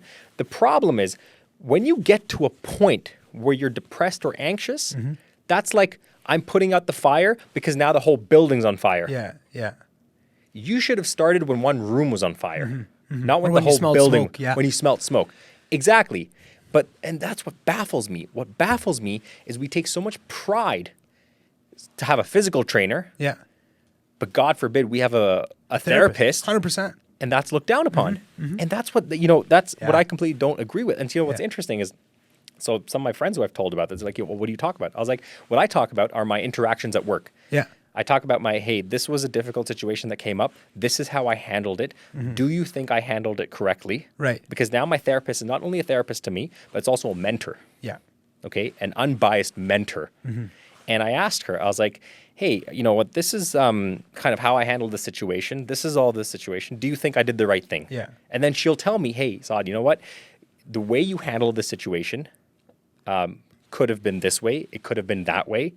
And the way, because what a therapist really teaches you is why you make the decisions you do. Yeah. And that ties into our self-awareness point. 100%. You can do it with a therapist or do it on your own. But what Exactly. I love about therapy is it forces you, they ask the right questions that you should be asking. They ask the right questions, exactly. But something you said is it baffles you why people wait for the whole house to be on fire. And I say, you should wait. You said you should have gone when the room is on fire. Or I said when you smell smoke. But that is assuming that you know what smoke means. Exactly. But now you're not teaching these kids, oh, I smell smoke. If you have no mental health, no understanding of what it is. My goodness. It's dark in here and it smells funny, but I've never seen this stuff. It's just black stuff in the air because you don't know what smoke is. Think of something as simple as, you know what? I've seen this back in the countries that I've grown up in. Yeah. Something as simple as raising your voice on a consistent basis. Yeah. To me, that's poor mental health, because for the fact that you have to raise your voice to address it, for example, to your partner. Yeah. Okay. Yeah. For example, people, and I've seen this is very normal. Yeah. It's very normalized. Oh, you know what? I got angry. I let loose. Forgive me for it. Right. Yeah. Raising your voice at your partner on an issue you disagree with is not a reflection of you trying to resolve a problem. It's a reflection of your ego getting hurt. Yeah. And you needing to suppress them through your physical domination. Yeah. Yeah. It's a clear representation of not having the right tools for the job. Correct. Yeah. Correct. But that's normalized. For sure. Between two parties. For sure. Sometimes a girl will yell at a guy, sometimes a guy will yell at a girl or whatever, right? That's normalized. Yeah. I don't think that should be normalized. No. Like I agree. If you disagree with someone and you cannot resolve a conflict without raising your voice, step away from that conflict. Right. And if you do not have the mental capacity to step away from that conflict, then you do not have the perfect mental health that you think you have. Exactly. And that's something that we have at work all the time. All the time when things come up with that is, no, that's not how we talk about people at Max Fuel Distributors. If you get to that point where you need to step away, one or both parties needs to make that call and say, hey, I need to go for a walk. let's talk about this later, or we need to bring in another person as a third-party mediator, and that's what we say every time that happens. And that's my concern. When people think poor mental health, they think depression, suicidal tendencies, extreme anxiety. No, that's not. That's part of it. That's part of it. Yes, that's a significant. That's when the whole building's on fire. Yeah. But poor mental health manifests in the need to seek revenge, the inability to forgive, holding grudges, having the last say, raising your voice. Isolating yourself, right? To suppress. And this is the thing. We could probably go on for 15 minutes of how it manifests because everybody's differently, right? Like those that we've covered it, but I think we'd have to sit here for another 50 minutes to list all the ways it can manifest. It can manifest in a million different ways. And the problem is we've normalized all these things as if they're not poor mental health, when realistically, they are. They absolutely are. And not only that, but now we're trying to turn the ship. We're trying to We're trying to get mental health on top, moved up on that totem pole and brought more into the day-to-day life. But in doing that, we're doing it on a couple different ones, right? Like the depression, the anxieties, and we're showing, hey, this is what and we're teaching people that is exactly what mental health is, right? That's not exactly. But it's much more than that, right? We need more. Yeah. We need to keep continuing to move that taboo so we can have a better understanding of what those is because it's a noble goal, and that's what's so unfortunate with so many of these things we've talked about is a lot of times it comes from a good place, and somewhere along the way you miss a key piece of it, and now it's doing some damage as well as good, right? And those are exactly the things. And that mental health part comes from what you talked about, your mental diet. What you consume, it influences. You're taking your own help in that. Yeah. Now, the thing that I like about therapists a lot is that if you want to get good in any part of life, get a mentor. Yeah. Get a mentor. Because when you have an unbiased set of professional eyes looking down into you, I mean, whatever the domain is, it could be a cricket coach that I have, it could be a personal trainer. They can see things that you can't see. That They're you further may not along be able that path. Exactly. And because they're professionals in that.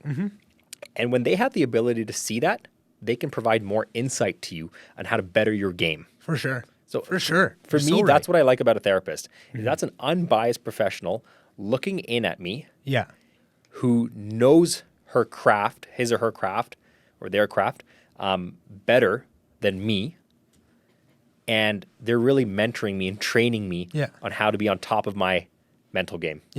For sure. If I can perfect myself, I would definitely credit that a lot of kind of like, there's a lot of places in life that I'm not the best at, and that's totally fine. But one thing that I would say I'm very, very comfortable with and very self-assured about is what I bring to the table and what I don't bring to the table. And I'm comfortable with that. I'm comfortable with what I don't bring to the table. I'll get better at it. I'm not the best at it, but I'm comfortable. Another person's perspective really does not affect me. In that regard. Unless I'm hurting them, yes, I will take that into consideration. But it's like, oh yeah, you know what, people, how, because it comes back to our same concept of your kind of your moral code in life. Are you influenced by the masses and what their perspectives of you are? Such as, I got to look good, I got to dress good, I got to walk, talk, and act in this manner. Or are you true to your core foundational beliefs? And that's a lot of. And I think sometimes people walk around in that second one saying, no, I'm just true to my core beliefs. But their core beliefs is social media and all this stuff, or these weird narratives. You have to be very careful of what you let that core belief be, because if it's not something good, that's going to manifest in all these different ways, right? And I know I love that about therapy. For myself, I in getting into again, bring it back to podcast, but I heard about the benefits of therapy, and that's another common denominator thing. All these powerful that there's no way they have. Oh, they have a holy shit. Every fucking comedian in New York City all goes to Alan. This therapist, they all call him Alan. That's amazing. It's funny to hear, but they all talk, oh, do you go to Alan? You go to Alan, right? When you listen to a lot of podcasts and all these different people, there's so many comedians, they all go to this guy, and they all understand the importance of therapy. And I thought, like, oh man, this is something that, I need to do. I view it as no different to a physical trainer. Exactly. It's That's literally the same thing. But I think that there's so much fear on it because then, and I've done the same thing, Saad. I want a therapist, and honestly, I still want a therapist. I still want to do it. I just feel like I don't have the time to go. And I think this is another one. Time, and it's pricey, man. Well, even that, but if I could find the right person, I wouldn't care what it costs. Like, because I see the value of it. And I'd pay that. It's just a matter of my ego. I have a really hard time not trusting people, definitely trusting people, but that's not the issue that this is respecting people. I have such a high estimation of myself that it's very hard for me to listen to others fully, especially on big things, right? Like a therapist. Correct, yeah. I've went to a therapist in the past, just online through BetterHelp, just to try it out. But I did not respect him. I thought, I'm smarter than you, don't know fuck all. And it's in my head, and I know that's my own thing I'm struggling with, but I really struggle with that. And I've carried a lot of guilt about this. I'll never be able to go to therapy. But then I listened to, and I recommend this podcast to anybody, this specific one. It's Wife of the Party is the podcast name. It's Wife of the Party? Wife of the Party. Her name's I'm Leanne. going to write that down. Yeah, her name's Leanne Kreischer. She's married to Bert Kreischer, who's a huge touring comedian in the States, one of the biggest comedians going right now. But she started her own podcast, and she's incredibly capable woman. She's from Georgia. She was raised very poor and has worked for everything she has, and she's amazing. And she had a therapist on and just wanted to talk about therapy and try and take away some of the stigmas. And I was blown away by them talking about the process of finding a therapist. And they were talking about, like, no, on average, you're going to have to go to 3 or 4 before you find the one you like and find someone you connect with. And I was like, oh, really? Like, I tried it once. I figured, therapy's just not for me. But I didn't realize that it's very rare to find someone you like right off the bat. It's going to take some trying. And that was such a relief to me of, that's not me. Like, I can understand this. It might take me a little bit longer because I have a couple issues. But I think now understanding that I have that issue, and I was talking to somebody else who's actually a friend that just graduated as a therapist, and she goes, yeah, did you tell that guy that you don't respect him? I said, no. I didn't say that because that'd be me, and I don't want to hurt people's feelings. That's the other thing. She goes, you have to say that and be upfront with them from the start. They have to understand that about you, and they can help work through that. And even it's not the end of the world. You can, but you have to be honest with it. I was like, yeah, that makes sense. So now I am still on that path, and eventually I want to find somebody, right? It's just I don't even know where to start with that. And it requires you to be vulnerable to a point where you do not fear the judgment of the other person. Exactly, which is something I struggle with a lot. And I think it's not easy. It's not easy. And I think I'm getting a lot better with it too, of having this podcast and going into every time I sit down on this podcast, my goal is just to be as radically honest with anybody that's willing to listen. If you're willing to give me the time to listen to what I have to offer, what I think I have to offer, I'm going to give you the benefit of being extremely honest, minus 1 or 2 things. And, and most of them just revolve around work and not being able to say things for work, right? That's the only thing that's holding me back. Got a lot of NDA signed, do we? Right, exactly.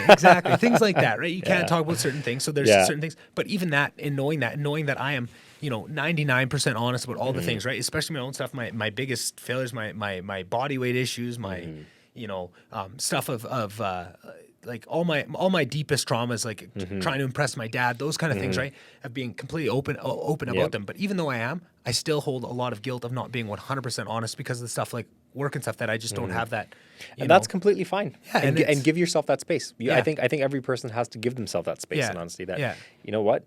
I think that's one thing. People that are constantly on the path to self-improvement, that there is still going to be space for improvement. For sure. And that's fine. Yeah. You know what? The only question you have to ask yourself, this is all I always talk to people, it's like, ask yourself, were you better off than yesterday? Right. Or say a week ago? If the answer to that is yes, then don't worry about how much more you've got left.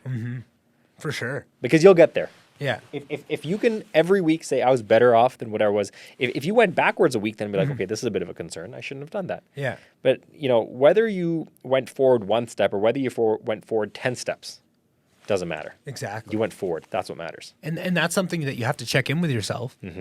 But what I think, and it's tough to do, but what I love about therapy is it forces you to do it. Now you have something that's scheduled. That, what you just talked about, that process you talked about, now that's scheduled into your schedule where it's unavoidable. You have to have those check-ins. They're going to ask those questions of you, even if you're not there yet to know which questions to ask. Correct. They're going to do that for you, and they're going to help be that crutch to teach you that. That's what a lot of what therapy is teaching you the tools to ask the right questions about yourself and to go to those areas that are scary to go to without somebody holding your hand. They're that crutch. They're that person to help walk you into those dark areas and turn the lights on and show, hey, it's not that scary in here. I know you haven't got, I know this is a childhood trauma. You haven't entered this room, like, and if you want to look at the brain as, a room or a house, and you compartmentalize all these things into rooms. There's some rooms you haven't gone into since a child because they're scary.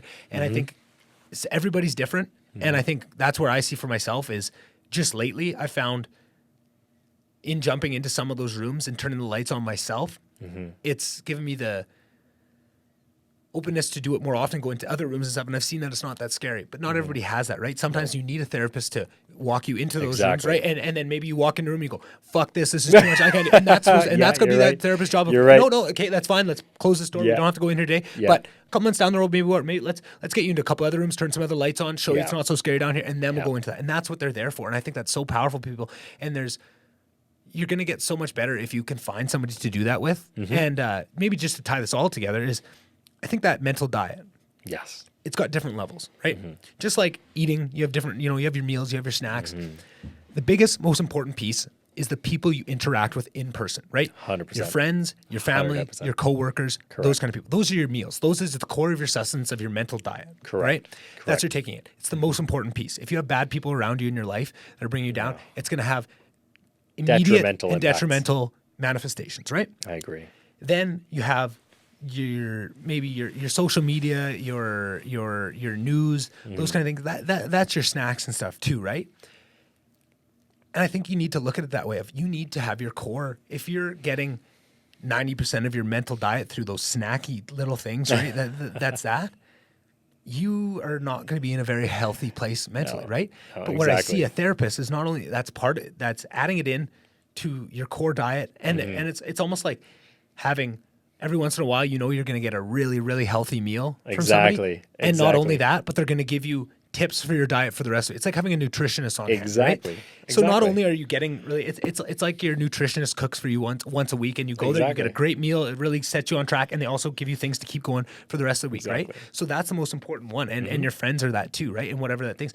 But I think more and more what we see is people going away from those core diet, especially with COVID. This is the number one thing that pulls you away from that and really increases that, right? Maybe you were 50-50 before, getting 50% of your mental diet through those real people, those real connections, and 50% through your social media, through your Netflix, through those kind of things. And I think that's detrimental. And it is. It may not be something you can do anything about. COVID's not going away anytime soon. You're going to have to find your ways through. But if you're finding yourself getting 70% of your mental diet through those things, maybe you got to look at what going to affect it. You have to take a real hard look. Am I listening to intellectually stimulating documentaries, or am I listening to Correct. TV show, the Real Housewives or something? And not to say you don't need your Real Housewives. I just talked about watching, a 50% of a season of Australian Survivor in a week, right? Like there's things you need to do, and there's certain times for it, and you need that too in whatever your release is. But you have to be honest with yourself about what you're getting out of it, right? And exactly. And so talking a little bit also about where you're getting that information of and your mental diet. Yeah. There's another aspect that ties into this. So you know how we talked a little bit earlier on your core foundational principles, right? Okay, and how sometimes people may just often say that verbally, but they don't follow through with it. Well, the reason that I've often seen, at least just from my little experience, is people often want to persevere towards those core foundational principles, whatever they are. So for example, hypothetically, like let's put an example, like for example, my core foundational principles are family time, friends time. When I need to work, I need to be able to work. Right. And boundaries. I set very clear boundaries with friends and family about, hey, you know what? This is what I can do. This is what I can't do. And I hope you'll respect that. Yeah. The challenge with that is sometimes, or a lot of times, you'll meet people who don't align with those core fundamental values or who don't align with those core principles. Right. Your boundaries might not be fair with them. And that's a skill. Respecting boundaries is a skill. And a lot of people don't have it. Exactly. And so you may meet people. And so what we tend to do there is to maintain relationships. We bend our core foundational principles to suit another person's comfortability. Yeah. Okay. So we bend ourselves and bend our abilities because we're resistant to conflict, or we're resistant to affecting relationships, pre-existing relationships, at least. And I think one thing I've realized growing up, which is incredibly important, is when you found your moral compass and you're trying to stay true to that. When you hold yourself accountable and hold others accountable to that, those others will make one of two decisions. They will either understand your boundaries, respect that, and find a happy medium where they can live within that, or two, they'll simply walk away. Yeah. Okay, there's one of two things. And I'd argue both those scenarios are fantastic for you. Yeah. Because in the latter, you'll find that happy medium, and you'll be getting exactly your mental diet will be something that's aligned with your foundational principles. In the second place, when people move away from your true authentic version, that's essentially a filtering mechanism of life that I'd call it. Yeah. Where people oftentimes put up a facade just to appeal to the masses around them. I would say probably 99% of what you see is a facade. And why? I'd because 99.9% of social media is exactly that. Yeah. Exactly. They'll put up a facade because they want to be respected by other people. When you remove that facade and you are completely authentic, you'll either have people going away from you, or you'll have people gravitating toward yourself. You need the right people to gravitate. Exactly. And the best part of that is when you remove that facade and you are true to your actions as you are internally, you will have the right people gravitating towards you that gravitate towards that authentic principle that you hold dear. Exactly. And when you set up a social circle that aligns with those values, then you're in a space that I can't even begin to tell you how important, how empowering that is. Yeah. And that's exactly what this podcast is, Saad. I saw exactly what you just described with Joe Rogan, Lex Friedman, all my favorites, and what their core is that there's enough for everybody. We can all be successful. You know, a rising tide lifts all boats.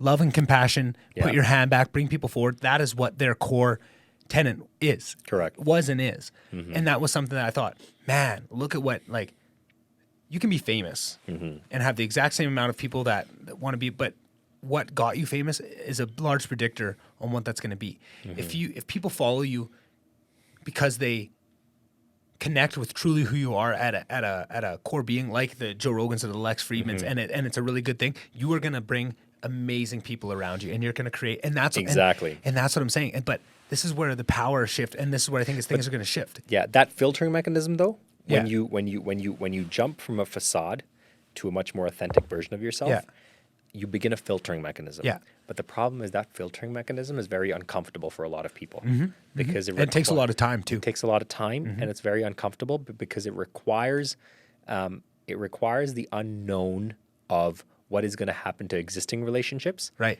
And what are new relationships going to look like. And that's, again, when you're coming back to our initial conversation, is that's where your brain convinces you, no, you know what? Keep this facade up because we're in a little comfortable little bubble here. Yeah. We like it. We're safe. We're healthy. We're happy-ish to an extent. Yeah. Okay. But we don't know what's going to come when we suddenly strip this facade and become more authentic and honest about a lot of different things. Exactly. And I think that's what scares people. I think that filtering mechanism is scary. It is. And I think what you see people is they misconstrue it. Like, they understand, like, they think a lot of time they don't understand that is where that power lies, and they see the results, right? So just take podcasts. I think podcasts or any sort of long form, whether you're a YouTuber, I think streamers have a lot of this too. Anything where you are in front of people for a long time and there's a huge data set for them to take, it's hard to be fake for a long time, and things slip up. And I think the more you do that and you're forced into those, you have a lot of power. Like I was saying, with different podcasters of only bringing on advertisers that they really respect. If you're true to that, you say that and you hold yourself to it, and you're that honest with your people that are listening, they're going to feed that. And that's a completely different, right? Like a TV show that they don't know. All they have is the general numbers of people, these are I have this much percentage of listeners from 18 to 30 male, right? Like, that's what everything's looking at. Whereas a podcast may have all different types, but they're not taking them on scales of that. It's more core to who they are and what they're into on those things. And you can sell to that and monetize that. Not that that's a bad thing, right? Monetization isn't even in itself, right? But you can do it way more powerfully. But people just see, like, oh, podcasts are successful. I'm going to start a podcast, but they try and do it the same way, with that same facade up, and it fails. And they say all these people starting podcasts and failing because they're scared to be vulnerable, scared to talk about the real things and the honest things and have real honest conversation. Sometimes these conversations that have Saad, they go to places that are uncomfortable. 100%. And 100%. That's part that I had to be very aware of going into it, knowing that that's going to happen and being okay with that. Yes.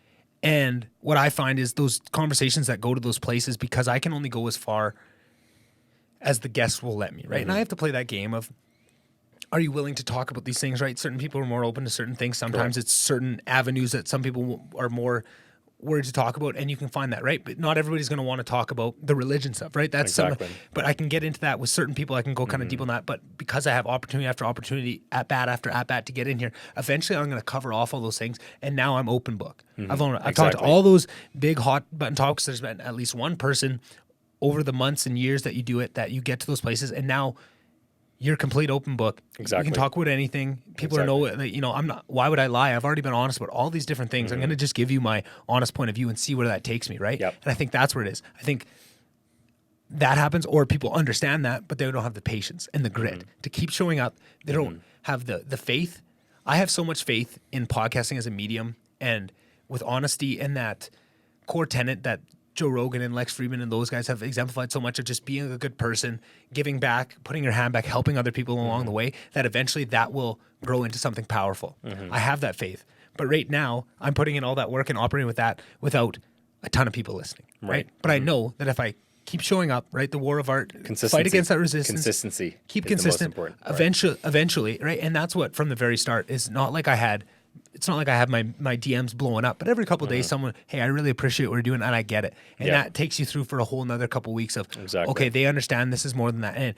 And when you can keep it in that frame, and that's what I'm getting out of, I want to make sure that, you know, even if, like, the difference, I would take 100,000 people listening to the podcast and, you know, a 1,000 liking it. I'd rather have 100 people listen to it and 100 really connect with it and what it is, right? Correct. It's about the value you provide. Yeah, the value you provide and the quality over the quantity, right? Like, I don't need 1 million people listening to this. I just need the people that do listen for it to be impactful. For it to be impactful. And that's what I've seen. But that's what I'm struggling so hard to explain to people. That's the part that people that listen, they kind of get that. And I've talked about it enough times in the podcast that they listen, but people that you can tell don't listen, but they just, you know, those are the people that are just trying to recommend to you, like, oh, you can get this guy and he's got a lot of listeners. But if that doesn't interest me, if it's not something I'm trying to make better, it's not going to serve If you're not those passionate goals. about it, you're not going to be able to see it through for a long period of time. Exactly. But it's just one of those things where it takes a long time for people to understand what you're doing too. Exactly. And I think that's where, for myself, I just have to understand that nobody really knows what kind of journey I'm on. I just got to keep grinding, and eventually it'll become self-evident of what I'm trying to do. People, businesses and people and passion projects, they don't fail on ideas. They fail on they fail on consistency. Or think of it's as simple as, I call it, going to the gym, man. Yeah. People don't fail because they didn't show up the first time. They fail because they didn't show up every time. Yeah. Yeah. Or how easy it is if you show up 20 times, then you miss one, and then it's easy to miss two, and then three. It's very natural, but it's all about that grit in that. It's consistency. Oh, man. Oh. Yeah, well, if we can leave everyone with anything but that of just stay consistent, whatever it is you want to do. Correct. I mean, I think we've probably been going for 3 hours now. Hey, Brad? That's a good enough time. Yeah, I just... definitely it has 3 hours. 3 hours. No, I know, and that's what I'm saying. That's and nuts. It flies by, especially these in-person ones. They fly by, and they're so much fun that you know, you don't even realize the time going by. The online ones, it's a little bit more just because of that delay. But once you get in front of here, it's like a time war happens. I absolutely love it. Is there... I know there's a bunch of things, a bunch of rabbit holes we didn't get down, but obviously you'll be on again in the future. I'll be happy to talk about whenever you want to talk about it. Exactly. Is there anything big that we missed that we could tie up on? Anything else that you'd want people to know about? Anything to plug? No, nothing to plug, man. At the end of the day, I think we covered most of what we talked about. Yeah. I think if I would leave anyone with absolutely anything whatsoever, it's get better at being self-aware. Yeah. For sure. Get better, and everything else will domino from there. Everything else will domino from there. Everything else will domino from there. Be self-aware and get a therapist. Get a therapist as well. 100%. 100%. Don't wait. You can think you're the healthiest person out there, but I guarantee you that there are going to be some challenges that or some underlying issues that you may not be aware of. Yeah, 100%. And they can help you on that path. And then if you feel the need to punch someone because you got angry at them, go see a therapist. Yeah. How many people around us can say that? Hands on high.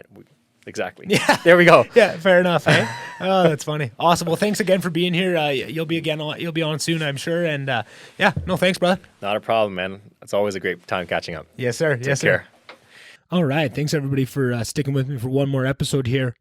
That was one of my favorite recordings ever. I'm really enjoying the in-person. It adds such a new level, and I'm excited to get more and more episodes done on that. Obviously, COVID allowing. Thanks for being with me one more time. If you could, again, if you heard anything in there that sounds like it could be a clip, whether it's 30 seconds or 30 minutes, please send that my way. Please give me a follow on all the social medias, pass it on to a friend. all those kind of nice things. Check out the Unincorporated series. The Colen brothers are amazing authors, and they're just very much been a light in my life lately, and really hope I can have them on and have a chat with them. Hope everyone's doing well. I know life is tough, and things are looking pretty dark in a lot of areas, and there's a lot of people that are trying to amplify that, but just, find the positive where you can.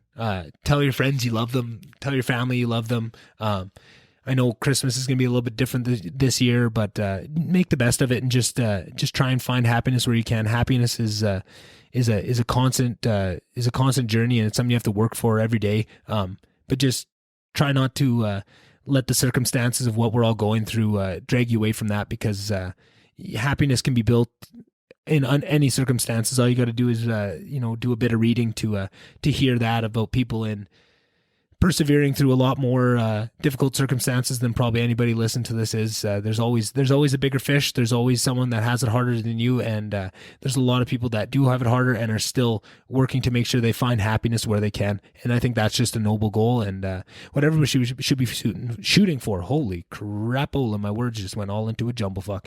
Anyways, a jumblefuck of words is probably the best way to end it. That's what I like. That's how this podcast rolls, because it's just me unfiltered. So I'll leave you with that, and I hope you guys all have a wonderful, wonderful week, and thanks again. All right, see you guys.